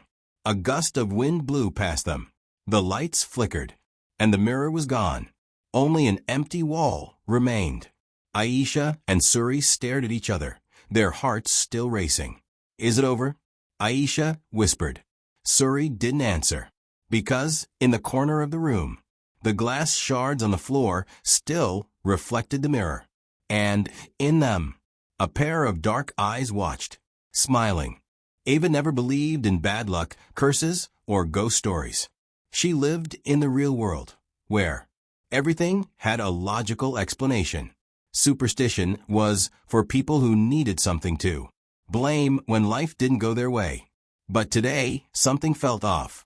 She sat in her usual coffee shop, nestled in a corner by the window, where she could watch the busy street outside. The scent of freshly ground coffee beans and warm pastries filled the air, mixing with the quiet hum of conversations and the occasional clink of spoons against ceramic mugs.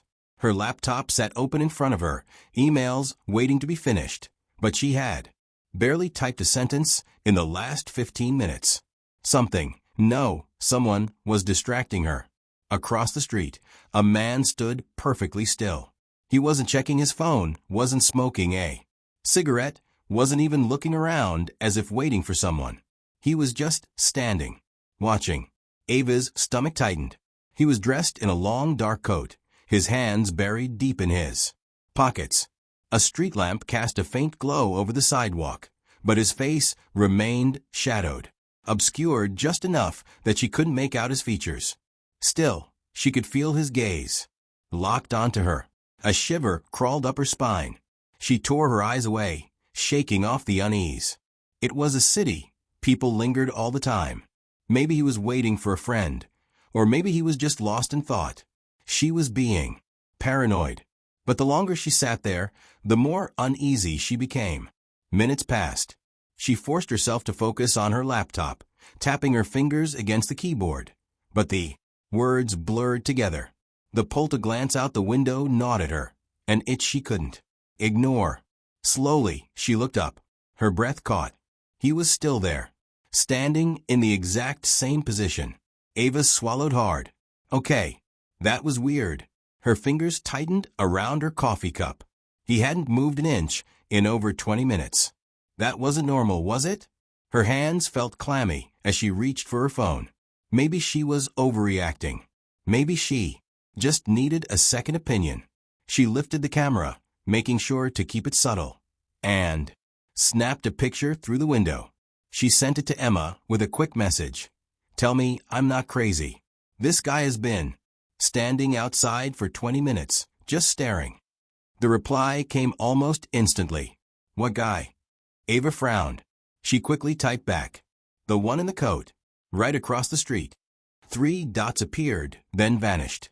Then, Ava, there's no one there. Her breath hitched. Her fingers trembled as she looked at the picture she had just taken. The sidewalk, The street lamp. The passing cars. No man.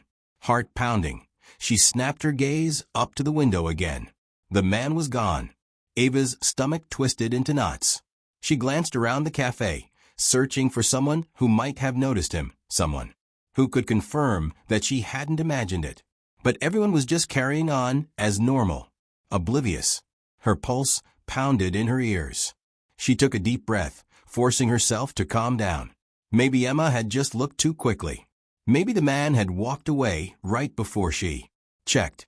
Or maybe she was seeing something that wasn't there. The rest of the day felt like a blur. Ava tried to push the whole thing out of her mind, convincing herself that it was just her imagination playing tricks on her. But deep down, a sick feeling lingered. At lunchtime, she met Emma at their usual cafe, a cozy little place with wooden tables and mismatched chairs, filled with a warm scent of vanilla and cinnamon. They grabbed a spot by the window, sunlight casting long shadows across the sidewalk outside.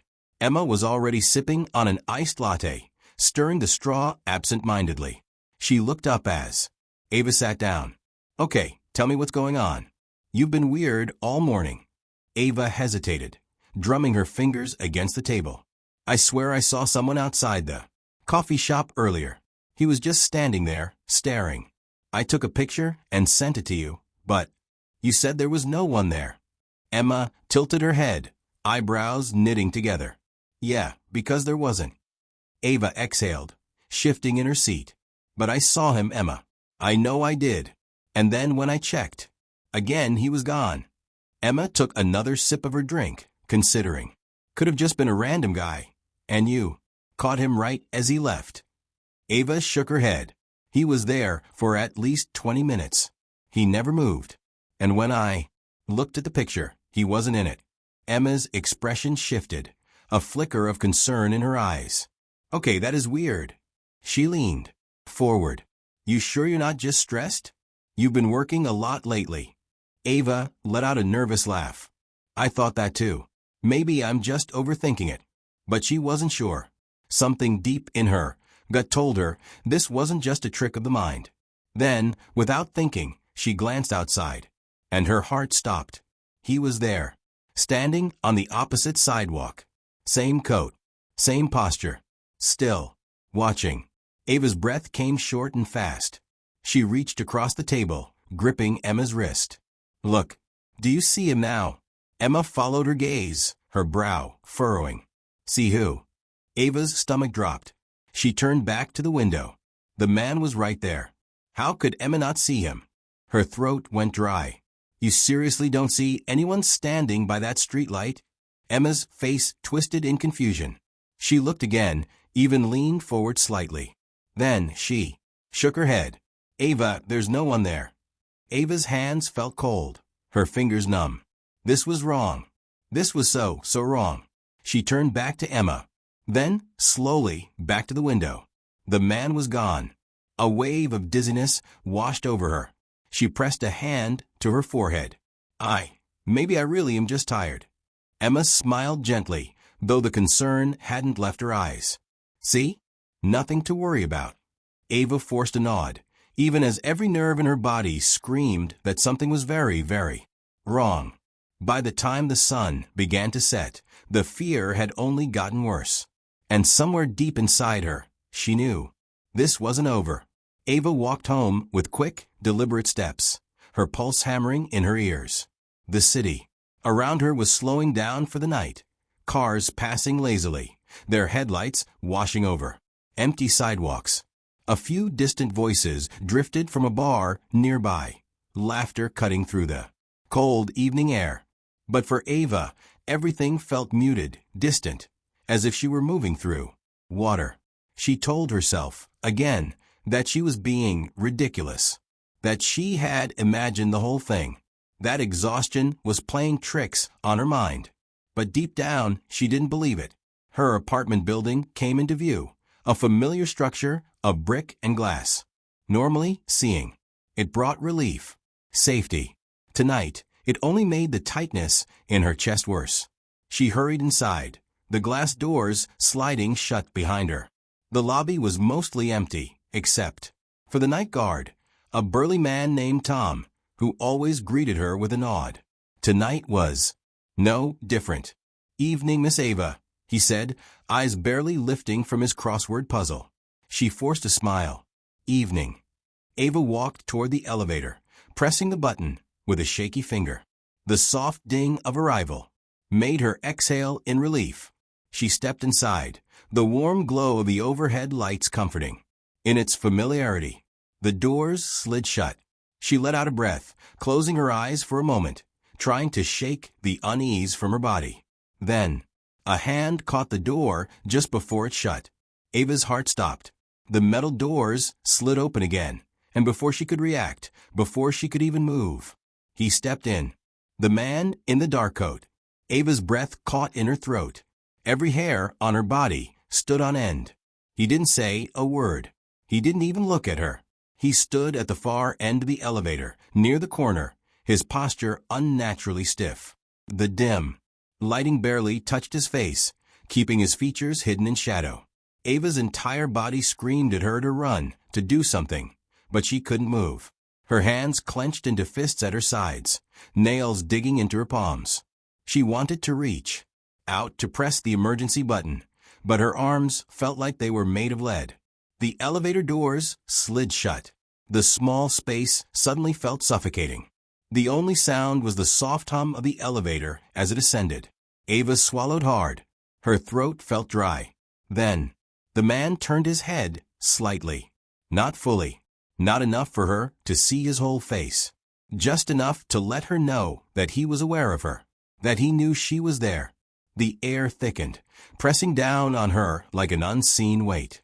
The elevator dinged. The doors slid open. He stepped out.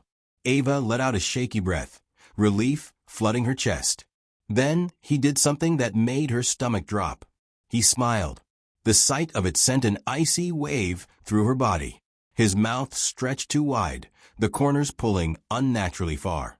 His teeth, too many, too sharp, gleamed under the dim hallway lights. Ava felt like the floor had vanished beneath her. She was frozen, unable to move, unable to breathe, as he disappeared down the hallway. The doors shut again, sealing her inside the metal box. Ava slammed the button for her floor, heart hammering against her ribs. Her hands trembled violently as she squeezed her eyes shut. This isn't real. This isn't real. The elevator dinged again. Her floor. She stumbled out, fumbling for her keys with shaking fingers. The hallway stretched in front of her, long and empty. Every step felt too loud, echoing in the silence. Finally, she reached her apartment. She shoved the key into the lock, twisting it with more force than necessary. The door swung open, and she practically threw herself inside, slamming it shut behind her. She locked the deadbolt, then the chain. Then she pressed her back against the wood, her chest rising and falling in quick, uneven breaths. Silence. She was alone, but she couldn't shake the feeling. He wasn't gone. Somewhere he was waiting, watching. And the next time she saw him, she might not be able to look away. Ava barely slept. Every time she closed her eyes, she saw him, standing there, staring. His face just out of reach. That awful, too wide smile burned into her mind. At some point, exhaustion overtook her, but it was a restless, dream-ridden sleep. She woke up to the sound of her phone buzzing on the nightstand. A message from Emma. "Hey, you okay? You were acting weird yesterday." Ava hesitated before typing back. "Yeah, just tired. Let's meet for coffee later." She needed to tell someone. She couldn't keep this to herself. By the time she arrived at the cafe, the sun was high in the sky, casting sharp shadows along the sidewalk. The sight of normal people, walking their dogs, chatting on their phones, sipping lattes, almost made her feel ridiculous for how terrified she'd been. Almost. Emma was already at a table, sipping her drink. She looked up and frowned. "Wow, you look like you've seen a ghost." Ava forced a laugh. "That's not far from the truth." Emma set her cup down. "Okay, spill." Ava hesitated, then leaned in, lowering her voice. "The man I told you about." I saw him again. Last night. Emma's expression shifted. You mean the one you thought you saw? No, Ava said, voice tight. I saw him. In the elevator. He got in with me. Emma's eyes widened. What? Did he say anything? Ava shook her head. No. But he turned to me, and he smiled. Emma, it wasn't a normal smile. It was, she shivered, rubbing her arms. Wrong. His mouth was too wide. His teeth. She stopped, swallowing hard. Emma's concern deepened. Ava, are you sure this isn't just your mind playing tricks on you? Maybe you're stressed or sleep-deprived. I know what I saw, Ava snapped, a little too harshly. Emma held up her hands. Okay. What do you want to do? Ava exhaled, rubbing her temples. I don't know. But I have a feeling this isn't over. Emma reached across the table, squeezing her hand. We'll figure it out. You're not alone. Ava nodded, though she wasn't sure she believed it. Because as she looked out the cafe window, there he was, standing across the street, watching. Ava's blood ran cold. She turned to Emma, barely able to get the words out. Tell me you see him. Emma followed her gaze, then frowned. Ava, there's no one there. Ava felt the world tilt beneath her. She turned back. The man was gone. Ava clutched the table to keep from swaying. Her pulse thundered in her ears. And deep inside, she knew. This wasn't just a stalker. It wasn't even human. And, whatever it wasn't done with her yet. Noah was 6 years old when he first saw the shadow under his bed. It was late at night, and the warm glow of his nightlight cast a dim circle of light onto the floor, but it wasn't enough to push back the heavy darkness pooling beneath the wooden frame. He lay on his back, staring at the ceiling, his small hands clutching the blanket to his chin, as if the fabric alone could protect him from the creeping unease building in his chest. The house was silent. His parents had gone to bed an hour ago, and even the distant hum of the refrigerator had stopped. The only sound was the soft ticking of the clock on his wall. But Noah could hear something else, a faint whispering, barely more than a breath, coming from under his bed. At first, he thought it was the wind. He turned his head toward the window, but the curtains remained still. There was no draft, no rustling of leaves outside. The windows were shut tight, sealed against the cold autumn night. He held his breath, straining his ears. The sound was so soft, like a voice just on the edge of hearing, murmuring words he couldn't quite understand. Curiosity, mixed with fear, gripped his small body. His fingers clutched the blanket tighter. But he found himself shifting closer to the edge of the mattress. Slowly, hesitantly, he leaned over and peered into the darkness below.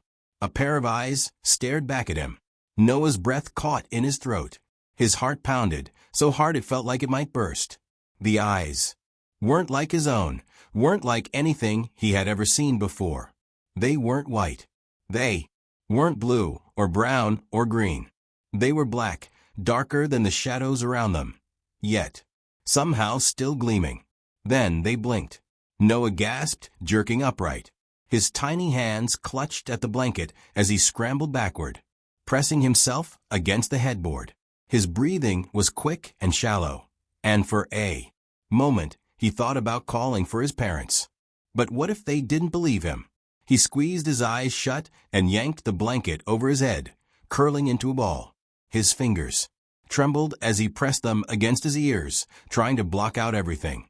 But the whispering didn't stop. It was there, slithering through the silence, filling the room like a soft breeze, carrying the echoes of 100 voices. It didn't grow louder, but it didn't fade either. Noah lay like that for what felt like hours, his small body shaking beneath the covers. Eventually, exhaustion won. His limbs grew heavy, and his racing heart slowed. His mind drifted toward sleep, but just before he surrendered to it, he heard something that made his skin crawl. A whisper right next to his ear. Noah. The morning light flooded Noah's room, turning the shadows into harmless shapes. The fear from the night before still clung to him like cobwebs, but in the safety of the day, it almost felt silly. Almost. Noah wasted no time rushing into the kitchen, where his parents sat at the table. His mother was sipping her coffee, her dark curls still messy from sleep, while his father read the newspaper, occasionally taking a bite of his toast. "Mom, Dad." Noah's voice was urgent, his tiny hands gripping the edge of the table. "There's something under my bed." His mother lowered her cup, concern flashing in her warm brown eyes. "What do you mean, sweetheart?" "I saw it last night. It had eyes, and it whispered to me." Noah's voice wavered, his small body tense with the weight of what he had seen. His father chuckled, shaking his head. "It's just your imagination, buddy. Maybe a bad dream." "No." Noah shook his head fiercely. "It was real. I saw it move." His father sighed, folding the newspaper and setting it aside. "Noah, you're old enough to know that monsters aren't real. Shadows are just tricks of the light." "But—" "No buts," his father said firmly. "You're letting your imagination run wild." Noah's mother gave him a gentler look. "How about I check under your bed tonight? If there's nothing there, will you promise to sleep without worrying?" Noah hesitated. He wanted to believe that if his mom looked, she'd see it too. That she'd believe him. "Okay," he mumbled. That night, after tucking Noah in, his mother knelt beside his bed. The warm glow of the night light cast long shadows across the room, but she didn't seem scared. She lifted the blanket and peeked underneath. "See?" She turned to him with a smile. "Nothing but dust bunnies." She ruffled his hair, pressing a kiss to his forehead. "Now get some sleep, love." Noah wanted to believe her. He really did. But as soon as she left the room and closed the door, the whispering started again. And this time, it called his name. Over the next few nights, things got worse. The whispering never stopped. It was there every night, just beyond his understanding, soft, raspy, filled with something wrong. Noah tried to ignore it. He buried his face in his pillow, squeezed his eyes shut, and counted sheep. But ignoring it didn't make it go away. The shadow didn't just whisper anymore. It moved. Noah would see it shifting in the darkness, growing longer, stretching toward him in slow, deliberate motions. The eyes would flicker open and shut, blinking at him like something alive. One night, he tried to be brave. He sat up in bed, gripping his blanket like a shield, and whispered, "Who are you?" The whispering stopped. The silence stretched. And then it laughed. A dry, crackling sound, like dead leaves rustling in the wind. Like something ancient, something that had been waiting a very, very long time. Noah screamed. His father burst into the room, flipping on the light. The brightness chased away the shadows, leaving nothing but the normal shapes of his toys and furniture. "Noah, what is it?" His father's face was a mixture of exhaustion and irritation. "The shadow." Noah cried. "It laughed at me." His father groaned, rubbing his temples. "Noah, enough. There's no such thing as a shadow. That talks. You're letting your imagination get the best of you." "But—" "No buts." His father's voice was firm. "If you keep this up, we'll have to take away your night light.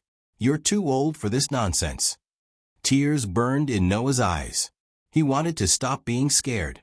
He wanted to believe his dad. But the shadow wouldn't leave him alone.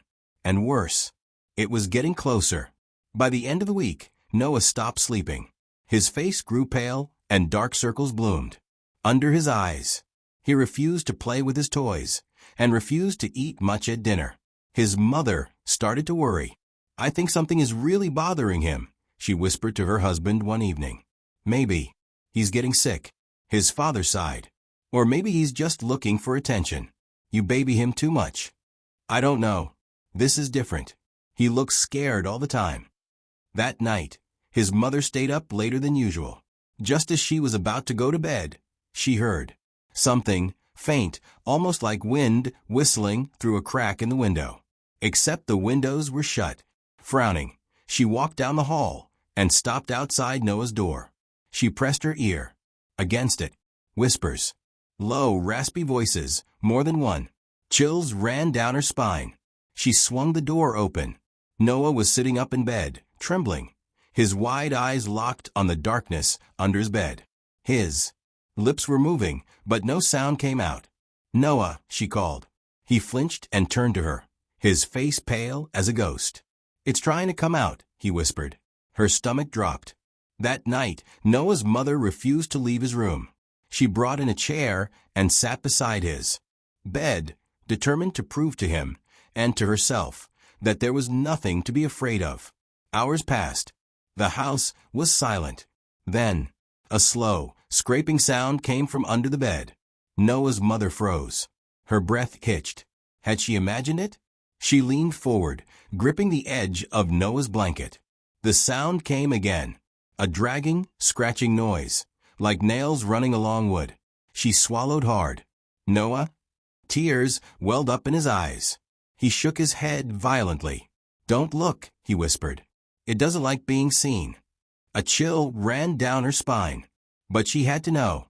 Slowly, her trembling hand reached for the blanket and lifted it. Her scream never left her throat.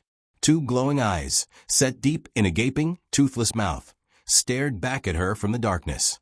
The shadow under the bed shifted, stretching toward her, reaching with long, claw-like fingers. She yanked the blanket back down, grabbing Noah and pulling him against her chest. The room went deathly silent. Then a whisper slithered through the air. "You shouldn't have looked." The next morning, Noah's mother packed their bags. "We're leaving," she told her husband, her hands shaking as she shoved clothes into a suitcase. "What? You're being ridiculous," he scoffed. "No, I'm not," she snapped, spinning to face him. "I saw it. Under his bed. It's real." The blood drained from his face. "You what?" "I saw it," she repeated, her voice breaking. "I don't care what you think. We are not staying here." But before they could leave, Noah screamed. They ran into his room. The bed was empty. The blankets were on the floor. The room was ice cold. And under the bed, a shadow writhed, stretching up the walls. Whispers filled the room. "He belongs to us now."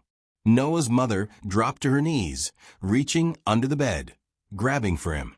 But her hands met nothing but cold air. Noah was gone. The police never found him.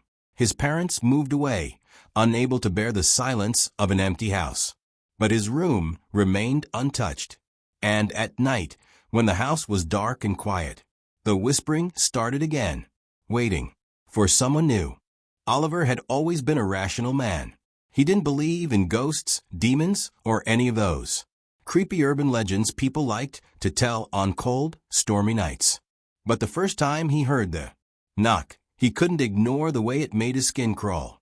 It was 3 a.m. when the sound echoed through his quiet house. A sharp, deliberate knock at the front door.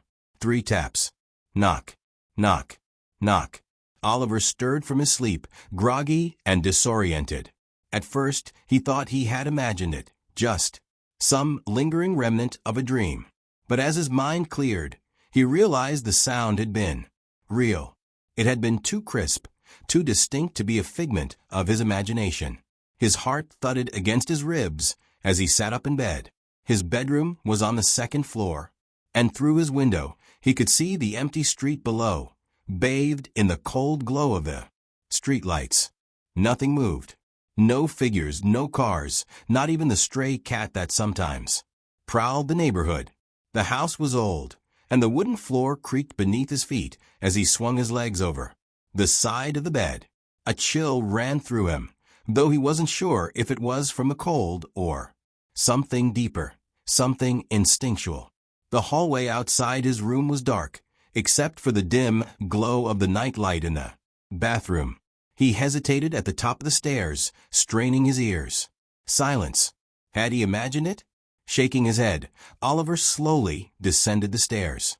His bare feet felt ice cold against the hardwood floor as he approached the front door. His breath hitched as he peered through the peephole. Nothing. The street outside was eerily still. No movement.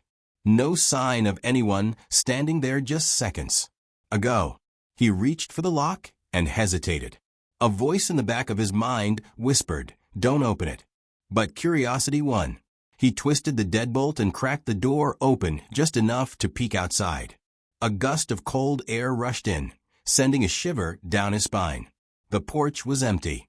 The front yard, the sidewalk, everything was still untouched, as if no one had been there. Frowning, he shut the door and locked it again. Maybe he had been dreaming. Maybe it had been the wind or the house settling. Still, as he climbed back into bed and pulled the covers up to his chin, he couldn't shake the uneasy feeling crawling beneath his skin. And then, just as his eyes began to close, a whisper, faint, almost too soft to hear, right outside the door. "Let me in." Oliver's eyes snapped open, his pulse hammering in his ears. He held his breath, listening. But there was only silence. The knocking came again the next night, and the night after that. Always at 3 a.m. Always 3 knocks. At first, Oliver tried to ignore it. He forced himself to stay in bed, squeezing his eyes shut, telling himself it was just his mind playing tricks. But he couldn't. Each knock sent a pulse of fear through his chest, a deep, instinctual terror that made his skin prickle. It felt wrong. By the 4th night, he was ready. He sat in the living room directly across from the front door, staring at it as the clock on the wall ticked toward 3 a.m. 2:59. He held his breath. The clock struck 3. Knock, knock, knock. Oliver's heart slammed against his ribs. The sound was clear, precise. There was no mistaking it. Someone, something, was standing outside his house. He clenched his fists, his nails digging into his palms. This time, he wouldn't be afraid. This time, he would catch whoever was playing this twisted game with him. He grabbed the baseball bat he had brought downstairs earlier and rose to his feet, his pulse thundering in his ears as he approached the door. One deep breath. His hand tightened around the doorknob. And then he yanked it open. Nothing. The porch was empty. The street was deathly still. But something was different this time. As Oliver turned back toward the house, a wave of cold dread washed over him. There, on the wooden surface of the door, were 3 deep scratches. Long, jagged, claw-like marks. His stomach twisted. He hadn't heard anything scrape the door. No dragging. No scratching. Only the knocks. But the marks were there, fresh. Something had been standing there. Something had been watching. The next morning, Oliver called his best friend, Daniel. "There's someone messing with me," Oliver said, his fingers gripping the phone tightly. Every night at 3 a.m. 3 knocks. No one's there, but now there are scratches on my door. Daniel, always the skeptic, chuckled. "Dude, it's probably just some kid playing a prank." For 5 nights in a row, always at the exact same time. Oliver ran a hand through his hair. "This isn't normal." Daniel sighed. "Look, I'll come over tonight. We'll sit on your porch with a camera. When your little ghost knocks, we'll catch them in the act." Oliver wasn't convinced, but he didn't want to be alone when it happened again. Fine. That night, Daniel arrived just before midnight, armed with a camera, a flashlight, and a smug grin. "All right, let's bust this mystery." They set up on the porch, bundled in hoodies against the cold, waiting. 2:59 a.m. Daniel adjusted his camera. "All right, let's see this." The clock hit 3 a.m. Knock, knock, knock. Daniel froze. His face paled, and his grip on the camera tightened. Oliver swallowed hard, staring at the door. Daniel slowly turned the camera toward the street. And then the porch light flickered. The air changed. It became heavy, thick, like something unseen was pressing against them. The world felt tilted. Wrong. Oliver took a deep breath and stood. His shaking hand reached for the doorknob. He threw the door open. Nothing. No wind. No footsteps. No sign of anyone. But then, Daniel let out a strangled gasp. He pointed a trembling finger at the ground. There, in the dirt just outside the door, were footprints. But they weren't human. They were long, narrow prints with clawed toes. Something had been standing there. Something had been watching them. And then, the whisper came again, soft, right behind them. "Let me in." The porch light went out, and the door slammed shut. Oliver barely slept that night. Every time he closed his eyes, he saw the footprints. Every time he blinked, he felt the weight of unseen eyes watching him. The feeling of something lurking just beyond his vision clung to him like a second skin. The knocking continued every night, relentless. The scratches on the door grew deeper, more jagged, as if whatever was outside was becoming impatient. Oliver stopped checking the peephole. He stopped opening the door, but he could still hear it, hear the way the wood groaned under invisible pressure, hear the way the air outside the house seemed to shift as though something massive yet unseen was standing there. Then the whispers started. Soft at first, just barely audible under the knocks. A murmur, a breath, just beyond. Understanding. A sound that felt like it was meant for him alone. Oliver thought he was imagining it, that his exhausted brain was playing tricks on him. But then, one night, as he lay awake in bed, staring at the ceiling, the whisper cut through the silence like a blade. "Let me in." Oliver sat up so fast he nearly fell out of bed. His breath came in sharp gasps, and his skin was clammy with sweat. The knocking came again, louder than ever. Bang, bang, bang. It rattled the walls. It made the floorboards tremble. And then the whisper followed, curling around the edges of his mind like smoke. "Let me in." Oliver's stomach twisted. He grabbed his phone with shaking hands, scrolling through his contacts. He needed to call someone. He needed someone, anyone, to hear this. Before he could press a button, the knocking stopped. For the first time in weeks, silence filled the house. But Oliver didn't feel relieved. He felt watched. And when he turned his head toward the darkest corner of his bedroom, the shadows seemed just a little too thick, a little too deep, a little too alive. Oliver couldn't take it anymore. He decided that tonight, he would stay up with every single light in the house turned on. The lamps, the ceiling lights, even the glow from his computer screen. He wouldn't answer the door. He wouldn't look outside. He wouldn't acknowledge it. 2:59 a.m. Oliver sat in the living room, gripping the arms of his chair so tightly his fingers ached.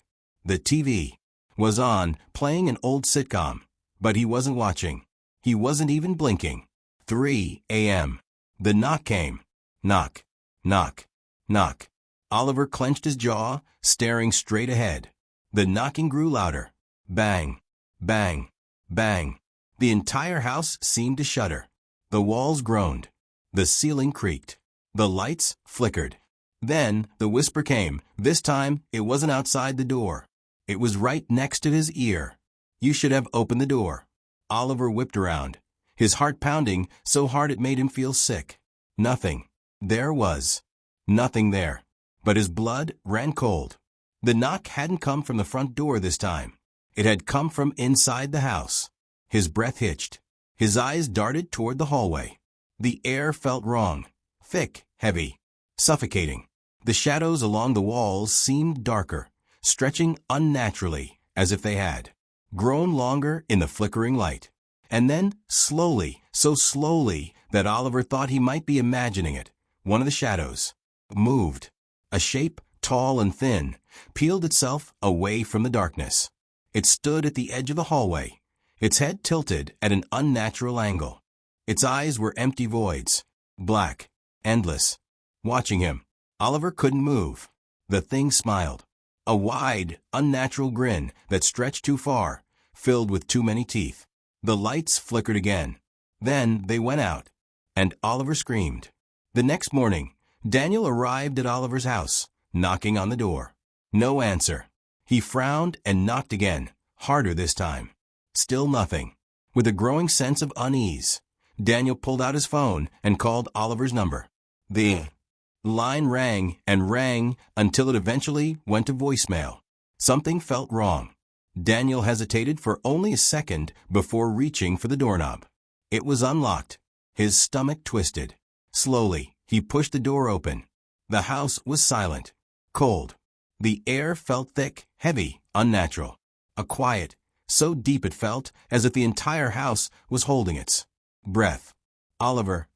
Daniel's voice echoed slightly, unnaturally. He took slow steps into the living room. The chair where Oliver had been sitting was empty. The TV was still on, the glow of the screen, casting flickering shadows on the walls. The remote lay on the floor as if someone had dropped it in a hurry. But Oliver was gone. Daniel's pulse quickened as he turned toward the front door and stopped. 3 fresh scratches marred the wood, deeper than before, the grooves cutting through as if something with claws had carved them there. And beneath them, written in smeared, blackened marks, were 2 words. 2 words that sent a chill down Daniel's spine, that made the air in his lungs feel like ice. Let me in. The night air was crisp, carrying the scent of damp earth and fallen leaves. A full moon hung low in the sky, casting eerie silver light over the old graveyard on the outskirts of town. The place had always been the center of ghost stories, the kind that parents told their kids to keep them from wandering too far at night. But for Jake, Lena, Ryan, and Ashley, it was just another challenge. Come on, it's just a graveyard. What's the worst that could happen? Jake smirked, shoving his hands into the pockets of his hoodie. Lena rolled her eyes, shifting nervously on her feet. You say that now, but if we get caught trespassing, it's your fault. Ryan, the self-proclaimed ghost expert of the group, grinned. I heard the caretaker doesn't even check this place at night. Besides, people say it's haunted. Wouldn't it be cool to see if it's true? His voice held a thrill that the others didn't quite share. Ashley hugged herself. I don't know, guys. Sneaking into a graveyard at midnight? It feels wrong. Oh, come on, Ash. Jake nudged her with his elbow. It's just for fun. What, you scared? Ashley glared at him. I didn't say that. Then let's go. The 4 teenagers squeezed through the rusted bars of the cemetery gate, their feet crunching against dead leaves and gravel. The cemetery was old, one of the oldest in town. Cracked tombstones jutted out of the earth at odd angles, their names and dates barely legible from years of erosion. Some graves had sunken into the ground, the soil disturbed as if something had clawed its way out. The deeper they went, the more suffocating the air became. The scent of rotting wood and damp moss clung to their noses. The wind whistled through the bare branches of the ancient trees, creating a sound almost like whispers. Lena hugged her arms. I don't like this place. Jake scoffed. It's just an old cemetery. What's there to be afraid of? Ashley stopped suddenly. Her skin prickled with an unnatural chill. Did you hear that? Jake chuckled. Nice try. You're not scaring me. Ryan, however, had gone pale. No, I heard it too. A whisper. Soft. Faint. Calling a name. Lena. Lena's breath caught in her throat. She spun around, scanning the darkness. Who said that? No one answered. The wind howled, but underneath it, the whisper came again. Ryan. Ryan stiffened. Okay. Who's messing with us? His voice was tight, forced. Ashley's fingers dug into his arm. It's not funny. Stop. I swear it's not me. Jake raised his hands. I didn't say anything. Then they heard it again. Jake. A breathy whisper, drifting from the graves. The voice was neither male nor female. Just a sound, like wind through hollow bones. Ashley's eyes widened in terror. Let's get out of here. Lena turned to run. But then, Ashley, the whisper came from directly behind her. She whirled around, expecting to see someone standing there. But there was no one, just rows of old, crumbling tombstones.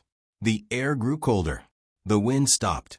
The night was silent, dead silent. Ashley's breath came in quick, shallow gasps. We have to leave. Now. Jake, normally the fearless one, looked shaken. Yeah, okay. Let's go. They turned back toward the entrance and stopped. The gate they had squeezed through was gone. In its place was a solid, rusted iron fence. No opening. No exit. What the hell? Lena whispered, panic creeping into her voice. Ryan ran to the bars, gripping them so hard his knuckles turned white. He shook them, but they didn't budge. This isn't possible.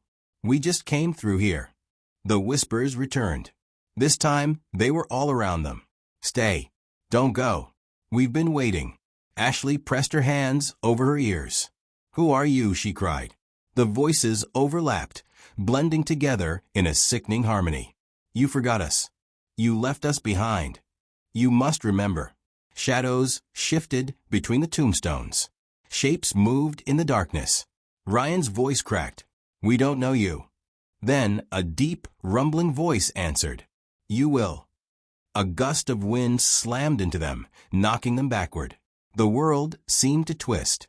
Graves stretched higher. The trees looked like giants. The sky darkened into an abyss. And then, they weren't alone.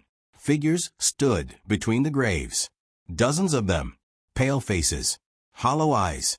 Their bodies were wrapped in tattered burial shrouds, skin stretched. Too tight over bone. Some had gaping mouths, frozen in silent screams. Others had blackened.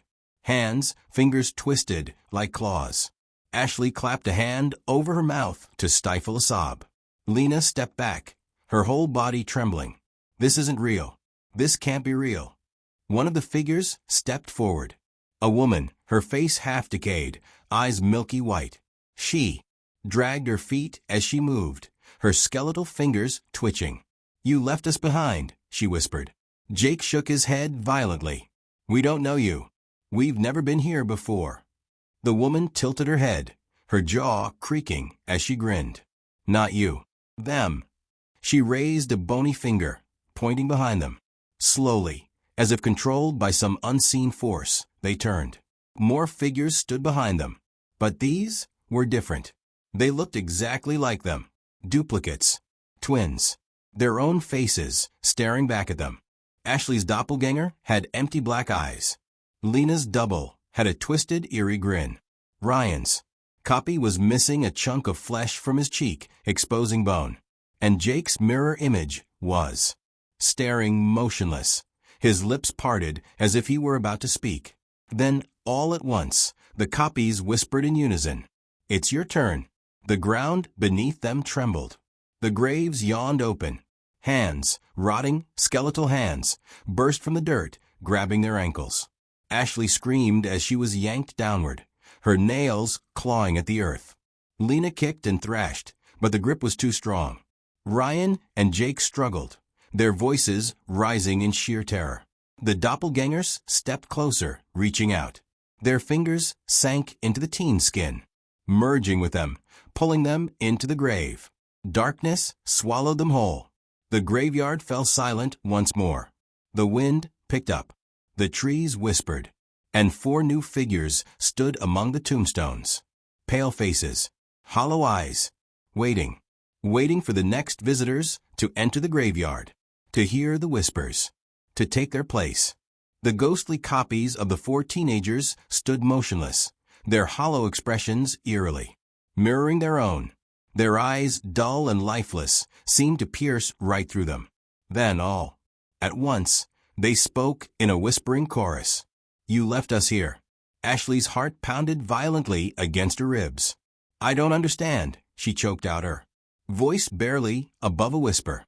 The first ghostly figure, the woman with the decayed face, stepped forward. Her movements were slow, deliberate, as if the air around her resisted her existence. "Long ago," she rasped, her voice layered with sorrow. "We were just like you, young, alive. We came here on a dare, just as you did. And then," she paused, her milky eyes glancing at the darkened sky, "we were taken." Ryan's throat was dry. "Taken by what?" he asked, though deep down he wasn't sure he wanted the answer. A gust of wind swept through the cemetery, kicking up a cloud of dead leaves. The ground seemed to shudder beneath their feet. Then, out of the darkness, something shifted. Between the graves, a shadow emerged. It was impossibly tall, taller than the trees, its form a writhing mass of shifting darkness. The longer they looked at it, the harder it was to focus, as if their eyes refused to comprehend what they were seeing. A deep, guttural voice slithered through the air, colder than the wind. "I am the keeper of the forgotten, the lost, the abandoned." The weight of its presence pressed down on them, making it harder to breathe. The air around them grew thick, suffocating. Ashley gripped Lena's arm, her fingernails digging into her friend's skin. "We don't belong here," she gasped. The shadow laughed, a low, hollow sound that sent chills up their spines. "You came willingly. Now you will stay." The wind roared again. The figures lunged forward, their outstretched hands like skeletal claws, reaching for them. Their whispering voices turned desperate, frantic. "Stay with us. We were forgotten. Don't leave us behind," Ashley screamed. Lena yanked her hand, dragging her backward. "Run." They bolted. But the graveyard was no longer what it had been. The paths twisted like a maze. Tombstones shifted before their eyes, blocking their way. The gate, their only exit, was gone. No matter which direction they ran, they always ended up back at the center of the cemetery, right where the thing was waiting. And it was getting closer. The ghostly figures closed in, their icy fingers inches from their skin. Their whispers turned to hissing voices, each breath echoing like a death rattle. Ashley's chest heaved. Her body trembled violently as she clung to Ryan's arm. "We're trapped," she sobbed. "There's no way out." Jake's eyes darted around desperately, searching, hoping for anything. A break in the tombstones, a hidden passage, a glimmer of hope. And then he saw it. A grave. A freshly dug grave. The soil was dark, damp, and disturbed as if something had just been buried, or was waiting to be buried. And on the tombstone above it, their names: Ashley Carter, Lena Brooks, Jake Turner, Ryan Wells. A chill ran through his spine as he read the inscription below their names. Died on October 31st. Buried before they even knew they were dead. "No, no, no," Ashley stumbled back, shaking her head violently. "This can't be real. We're not dead. We're not dead." Ryan's hands clenched into fists. His mind raced. There had to be a way out. There had to be. His eyes locked onto a jagged rock near the grave. His fingers closed around it, and without thinking, he lifted it high above his head and smashed it against the tombstone. Crack. The marble split in two. Instantly, the ground trembled. A piercing scream, louder than anything they had ever heard, ripped through the night. The ghosts wailed, their bodies convulsing as they shrieked in agony. The shadows recoiled, twisting violently as if in pain. The air itself seemed to bend and warp around them. The wind howled, stronger than before. The trees groaned, the earth beneath them splitting open. Then, everything went black. The next thing they knew, they were standing outside the cemetery. The rusted gate was wide open. The full moon still hung in the sky. The night was still, silent. No whispers, no figures, no shadows.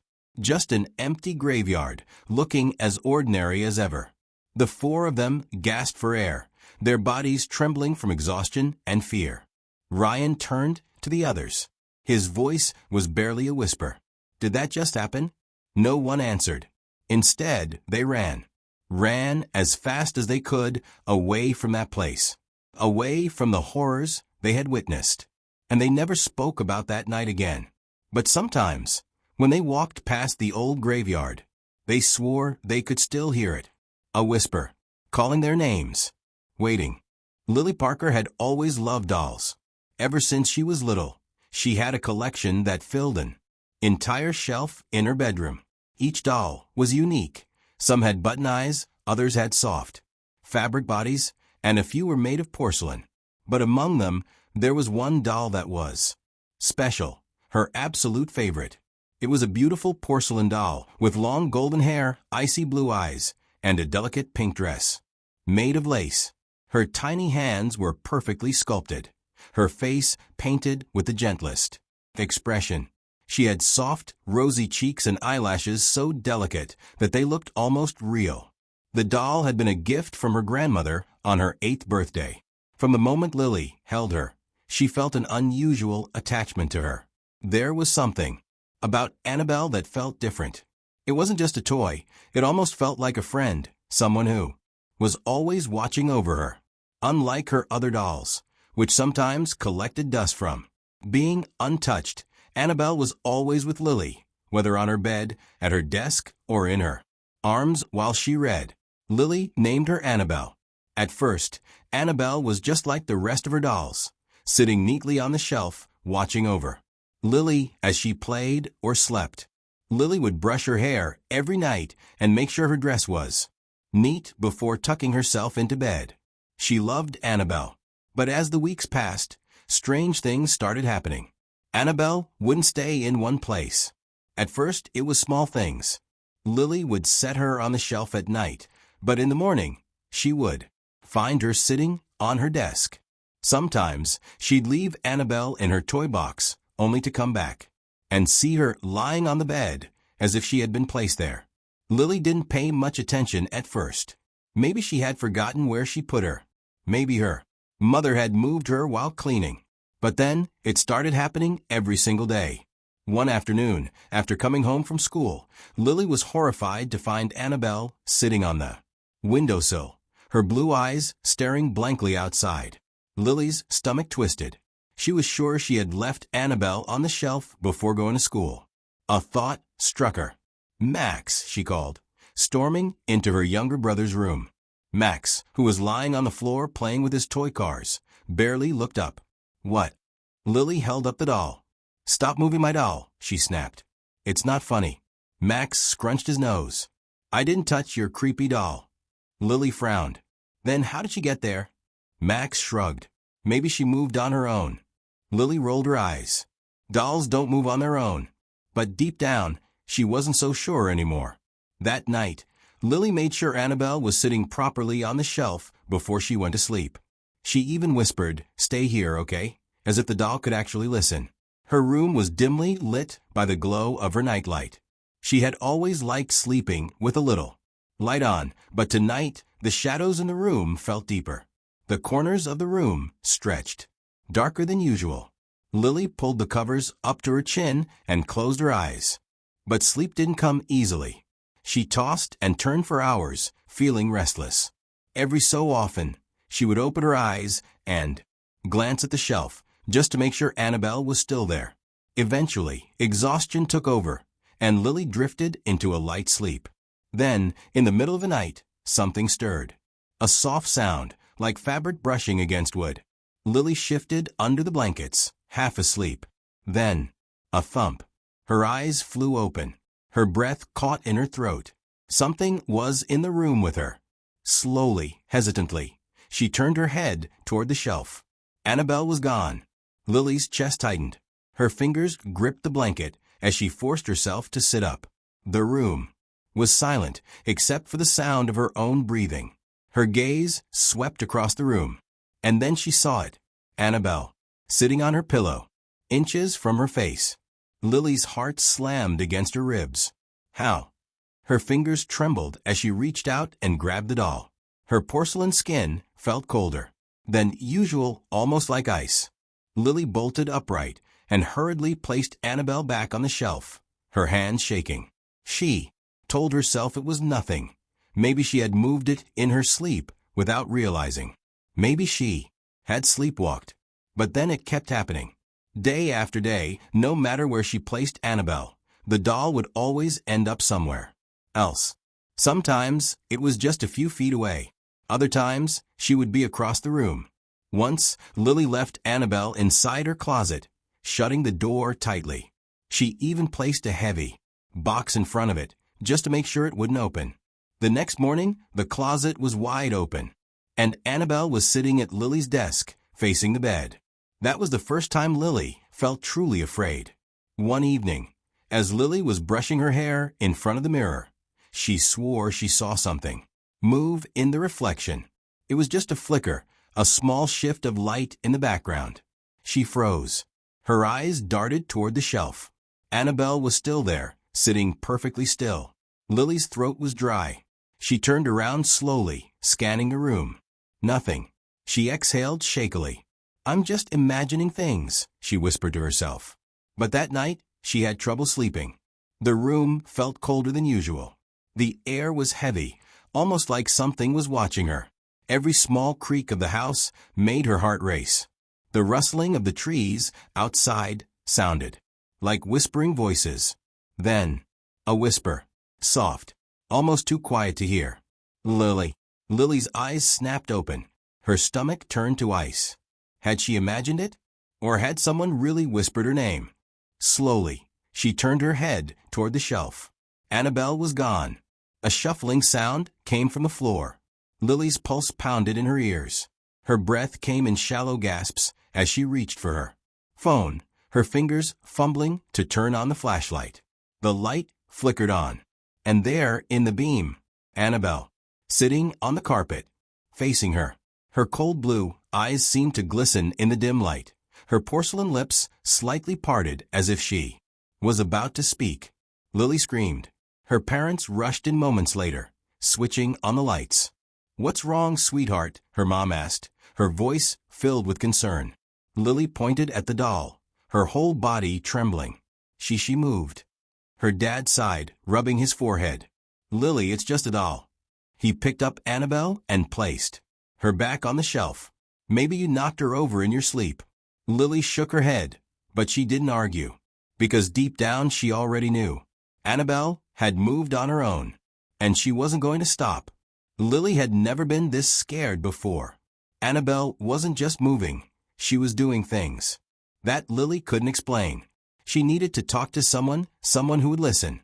The next day at school, she pulled her best friend, Sophie, aside during lunch. They sat on the farthest bench in the playground, away from everyone else. The autumn wind blew through the trees, making the branches creak. Lily hesitated for a moment, then took a deep breath and told Sophie everything. Sophie listened in silence, her face growing paler with every word. When Lily finished, Sophie shook her head. "Lily, that's not normal," she whispered. What if the doll is haunted?" Lily forced out a laugh, but it sounded weak.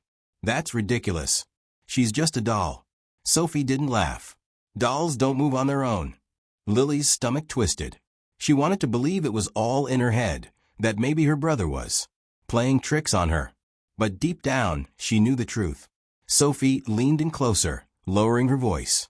"My grandma used to tell me stories about spirits, attaching themselves to objects, especially dolls. You should get rid of it, Lily, before it's too late." Lily frowned. "Just throw her away?" "No. You have to do it properly," Sophie insisted. "You can't just toss it in the trash. If it's really haunted, it'll come back." Lily swallowed. "Then what should I do?" Sophie hesitated. "Bury it. Far away. Somewhere it won't be found." Lily shivered.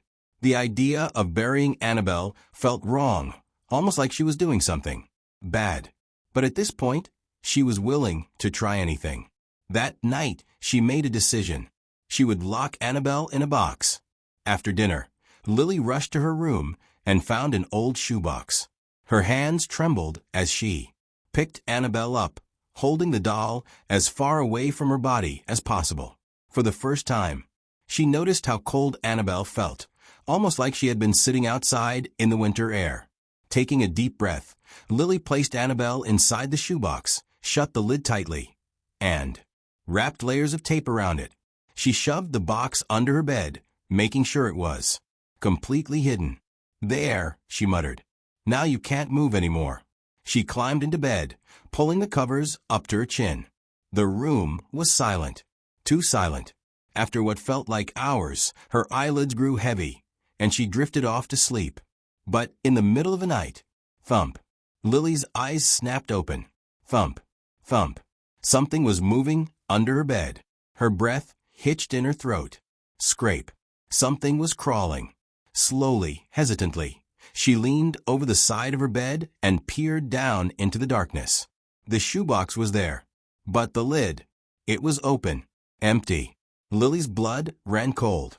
And then, a soft giggle, a childlike whisper echoing through the dark. Her heart pounded as she turned her head, barely able to breathe.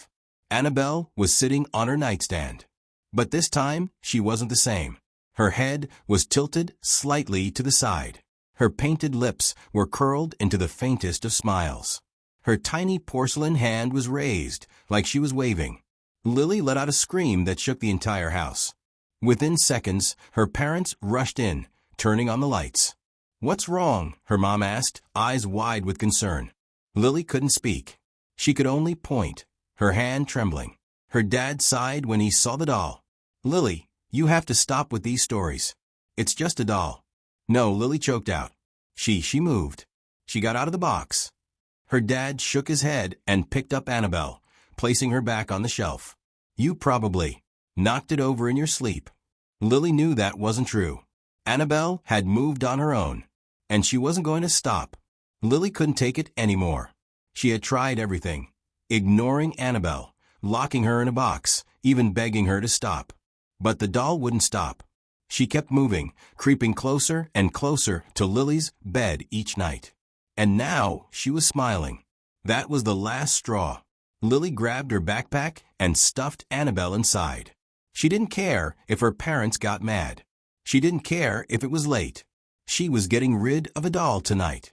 The house was silent as she tiptoed to the front door. Her parents were asleep, and she needed to keep it that way.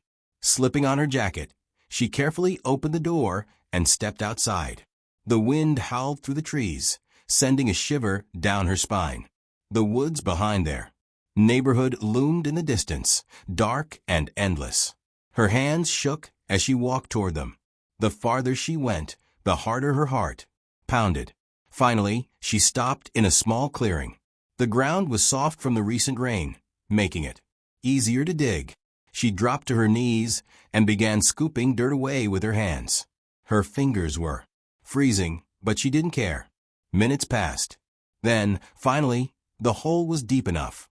Lily pulled Annabelle out of her backpack. The doll's blue eyes seemed to shine in the moonlight, almost alive. Her breath hitched. She swore Annabelle's smile had grown wider. "Stay here," Lily whispered, placing the doll in the hole. She quickly covered her with dirt, patting the ground down as tightly as possible. Then she ran. She didn't look back.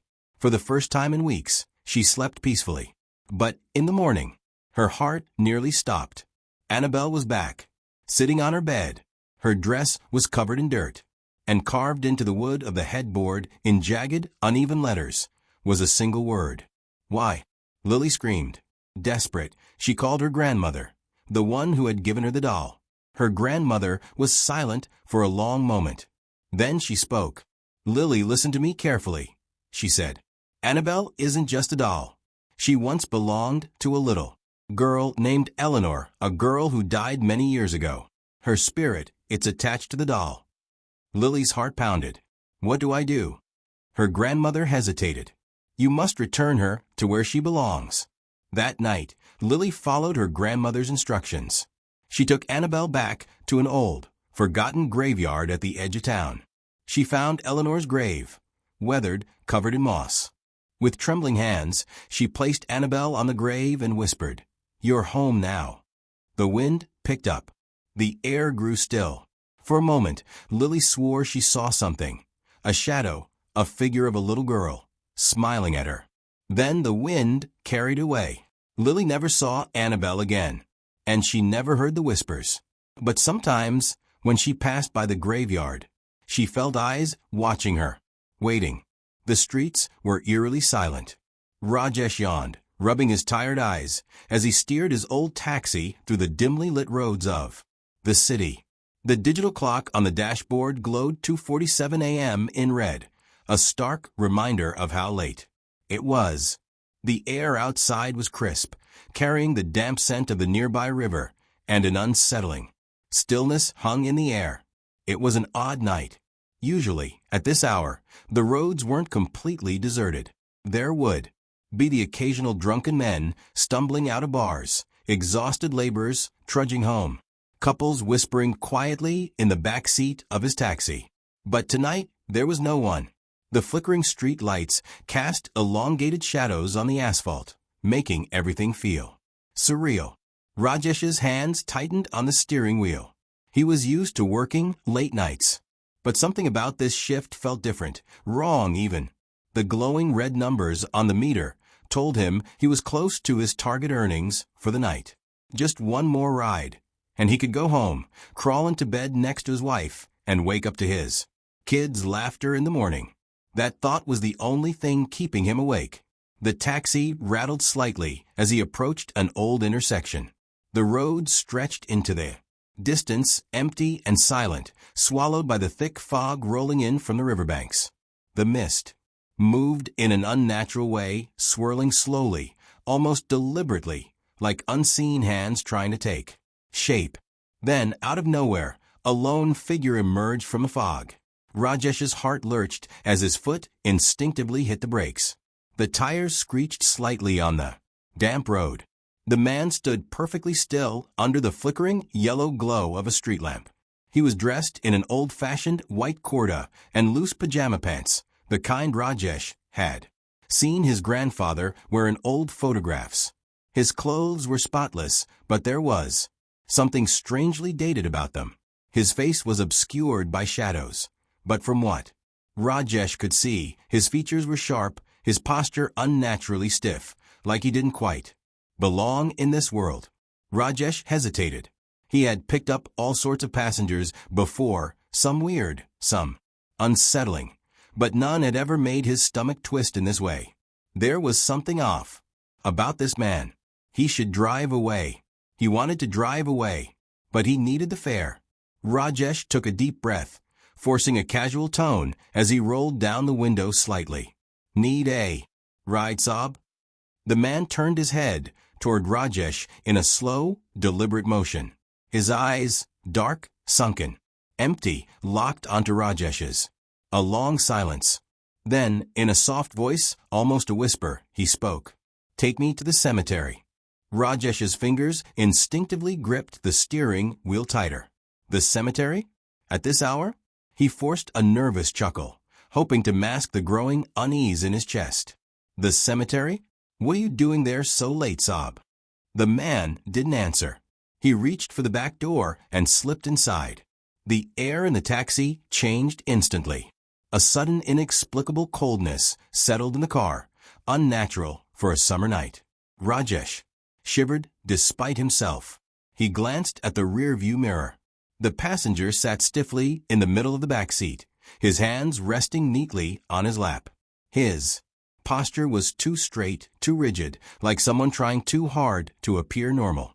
Rajesh swallowed, trying to ignore the way his skin prickled. Maybe he's just a strange guy. Maybe he was visiting a loved one's grave. That happened sometimes, didn't it? Still, something felt wrong. He cleared his throat, forcing himself to sound casual. Saab, do you live near the cemetery? Silence. Rajesh checked the mirror again.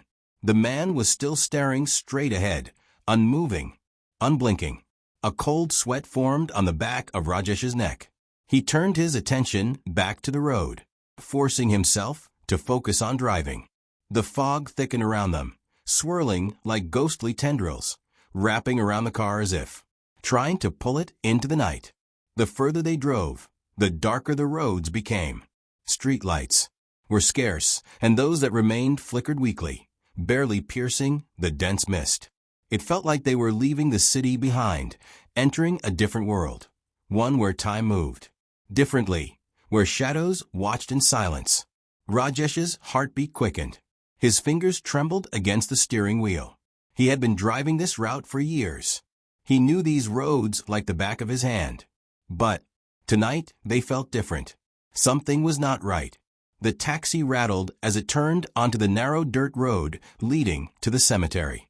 The iron gates loomed ahead, tall and rusted, their jagged edges reaching toward the night sky, like skeletal fingers. Beyond them, the graveyard stretched into the darkness, a sea of crumbling headstones and forgotten memories. Rajesh's stomach twisted into knots. He hated this place. The wind howled through the trees, whispering secrets he didn't want to hear. The mist had thickened into an almost solid wall, pressing against the taxi like something alive. The headlights flickered, barely illuminating the road ahead. Rajesh swallowed hard. Just drop him off and leave. He cleared his throat, forcing himself to speak. Saab, we're here. No response. Rajesh's fingers tightened around the steering wheel. A growing sense of dread curled in his gut. He turned around. The back seat was empty. His breath caught in his throat. No. No, no, no. His hands fumbled for the door handle as panic set in. He turned fully, eyes wide, scanning the seat. He had seen the man get in. He had felt his presence. He had driven him all the way here. And now he is gone. Rajesh's heart pounded against his ribs. His mouth went dry. His brain struggled to make sense of it. Had he imagined the whole thing? Then, from the corner of his eye, a movement outside. A shadow drifted past the gates. Rajesh's stomach dropped. His hands trembled as he grabbed his phone, switching on the flashlight. The pale beam cut through the fog, landing on the nearest gravestone. It was cracked, worn with time, but the name on it. Rajesh's body went cold. The name on the grave was the same name the passenger had given him. His breath hitched. His pulse thundered in his ears. Then, as if carried by the wind, a voice whispered through the trees. "Thank you for the ride." Rajesh's entire body froze. His throat clenched, and his hands turned ice cold. His eyes darted wildly around the cemetery, his breathing uneven. He had to get out of here. Rajesh fumbled with the keys, trying to start the engine. The old taxi sputtered, refused to start. And then, in the rearview mirror, a pair of dark, hollow eyes stared back at him.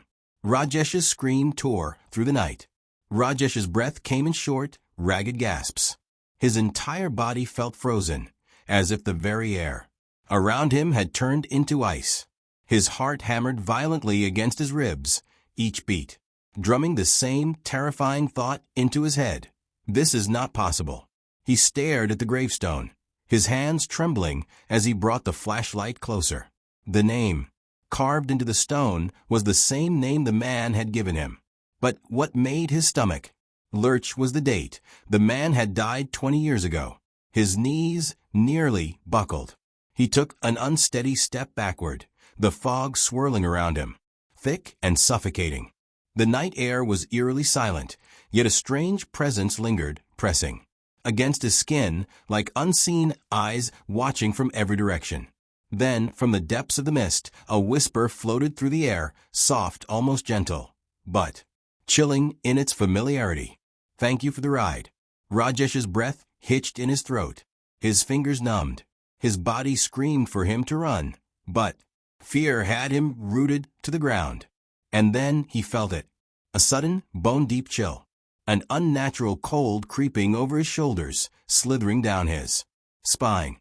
His instincts screamed. Something was behind him. Summoning every ounce of courage he had left, Rajesh turned. Nothing. But the mist shifted, swirling unnaturally, as if something unseen had just moved. Panic took over. He stumbled back toward the taxi, his hands shaking as he fumbled with the door handle. The metal was ice cold beneath his touch. He yanked the door open and threw himself inside, slamming it shut behind him. His chest heaved as he jammed the key into the ignition, his hands trembling so badly he could barely turn it. The old taxi sputtered, groaning in protest. "Come on. Come on." The engine coughed, refused, then finally roared to life. Rajesh gripped the wheel, slamming his foot on the accelerator. The tires screeched against the gravel, kicking up dust as he sped away from the cemetery. His breath was erratic, his heart still hammering, but relief started to trickle in. He was safe. He was getting out of here. But then, the road stretched endlessly ahead of him. He knew this road. He had driven it countless times. Yet, something was wrong. The surroundings seemed unfamiliar, distorted. The fog pressed against the windows like unseen hands, growing thicker, denser, as if trying to pull him back. And then, a prickle of cold dread crawled up his neck. Something made him glance at the rearview mirror. And that's when he saw it. His breath caught in his throat. A face, sitting in the back seat, exactly where he had been before. Unmoving, expressionless, hollow, dark eyes staring straight at him through the mirror. Rajesh's scream tore through the night. His hands jerked the wheel. The car skidded wildly, tires screeching against the gravel. His vision blurred with panic as he swerved. And then, darkness. A distant voice. Muffled, blurred, familiar. Rajesh's head throbbed, a deep, pounding ache that felt like someone was hammering inside. His skull. His body was heavy, each limb sluggish and weak. He forced his eyes open. The harsh morning light stabbed through his vision, making him wince. The sterile white of a hospital ceiling swam above him. The sharp scent of antiseptic filled his nose. His breath came in slow, shallow gasps. His entire body ached, his muscles stiff, as if he had been frozen in fear for hours. "Bia, you're awake." A voice, his younger brother, Arun. Relief was evident in his tone. His wife stood beside him, worry etched into every line on her face. Rajesh blinked, his throat dry and scratchy. He tried to sit up, but his body protested, every muscle screaming in pain. What happened? His voice was hoarse, barely above a whisper. Arun exhaled shakily. "You were found unconscious on the cemetery road. Your taxi crashed into a tree." The cemetery. Rajesh's breath hitched. The memories rushed back like a flood. The strange passenger. The fog. The gravestone. The face in the mirror. His fingers curled into the bedsheet, his knuckles turning white. He forced himself to ask the question that had been clawing at his mind. "Did anyone find a man in my taxi?" Arun frowned, his expression turning confused. "Bia, there was no one in the taxi. Just you." Rajesh felt the blood drain from his face. His stomach lurched. No, that wasn't possible. He had seen him. He had spoken to him. He had felt his presence. His breath grew unsteady, his chest tightening. His hands shook as he grabbed Arun's arm. Check my rearview mirror."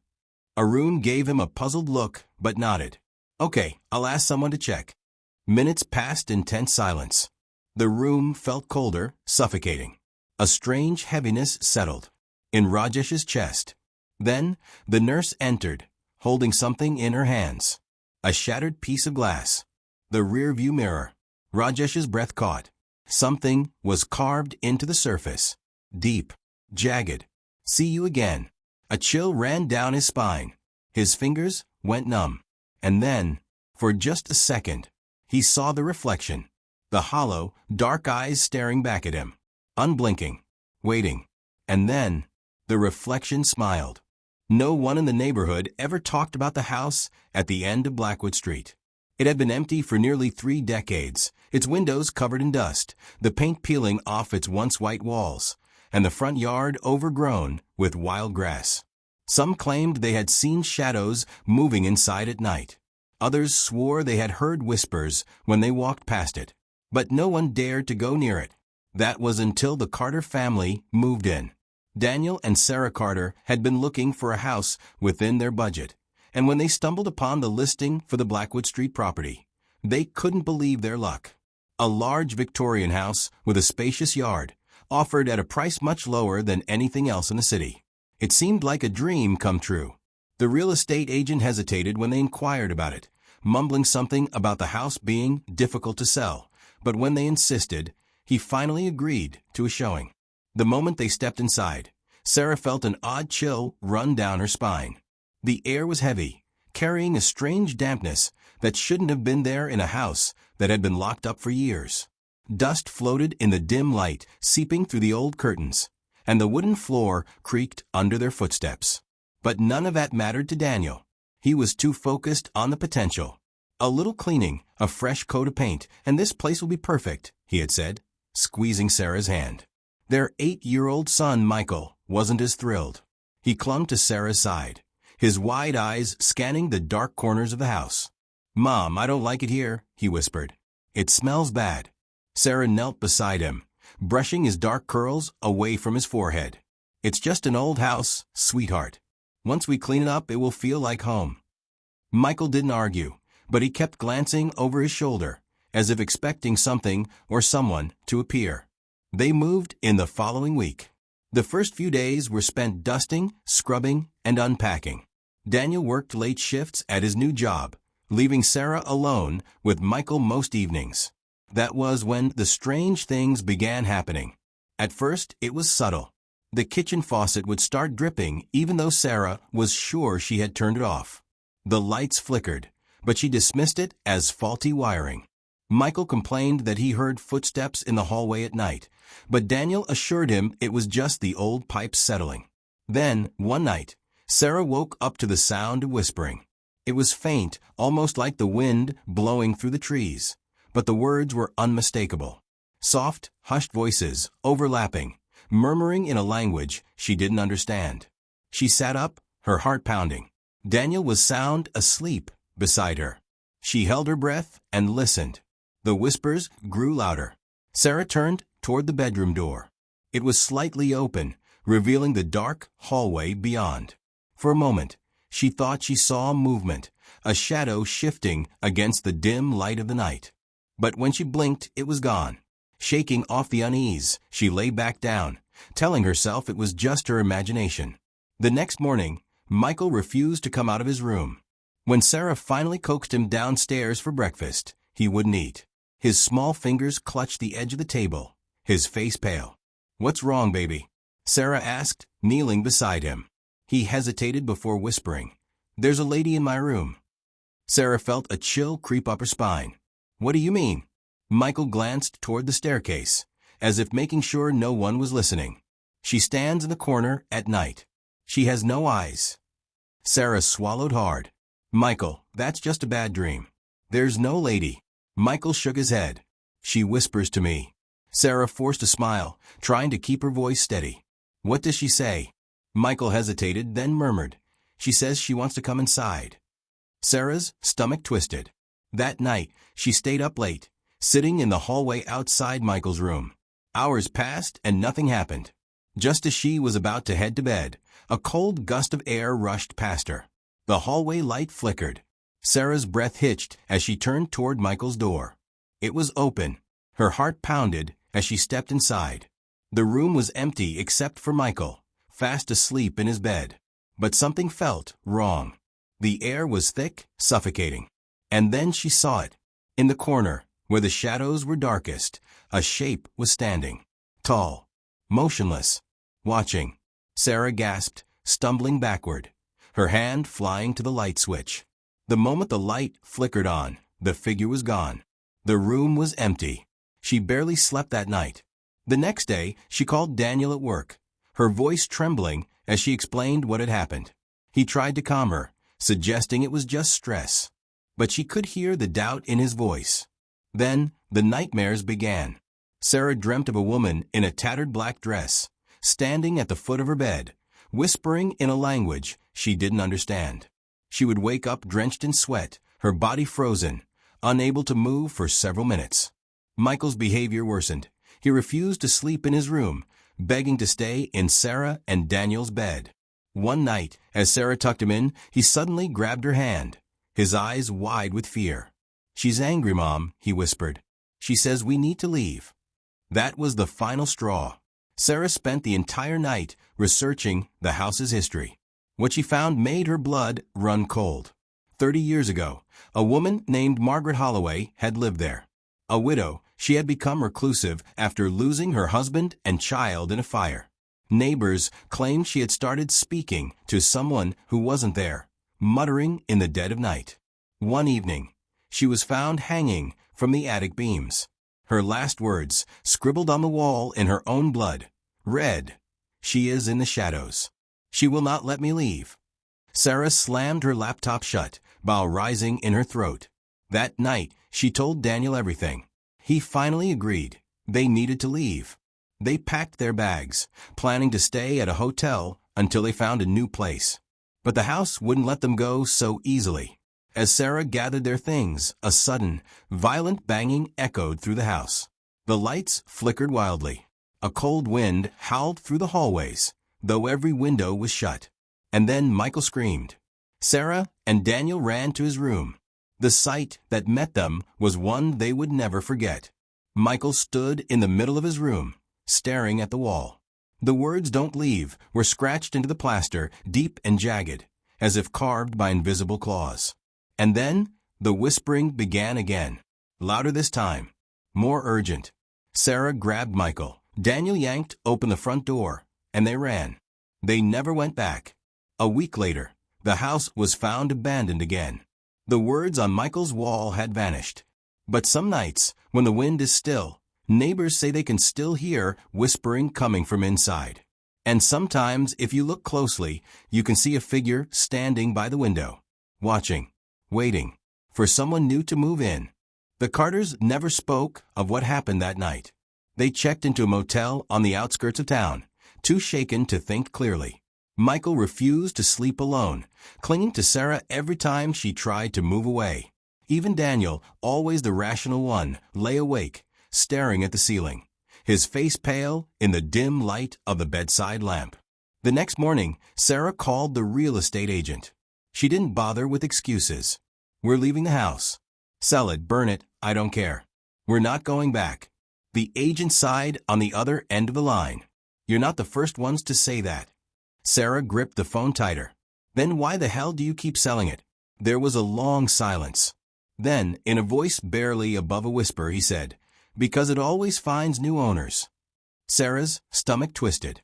She hung up without another word. That night, Michael woke up screaming. Sarah and Daniel bolted upright, their hearts racing. Michael sat on the bed, his small body trembling, tears streaming down his face. "She followed us," he sobbed.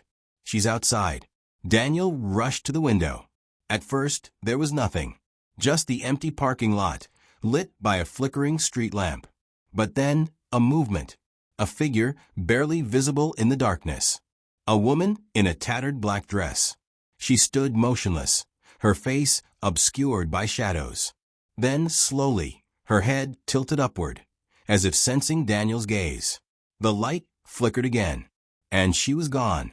Daniel stumbled backward, his breath ragged. "We need to get out of here." They left before sunrise, driving without a destination. They ended up in another state, renting a small apartment under a different name. They never mentioned Blackwood Street again. But the nightmares never stopped. Sarah would wake up gasping for air, the echoes of whispers still ringing in her ears. Michael grew quieter, his once bright eyes now dull and distant. And Daniel changed. He started staying up late, staring at the walls as if listening to something only he could hear. Sometimes, Sarah would wake to find him standing by the window, unmoving, his eyes vacant. One night she finally asked, "What are you looking at?" Daniel didn't answer. Instead, he whispered, "She's waiting." Sarah's blood ran cold. "Who?" Daniel slowly turned to her. "She followed us." Sarah wanted to scream, to shake him, to tell him it was all in his head. But then she saw something that made her heart stop. His shadow. It stretched unnaturally along the wall, far too long for the dim light of a lamp.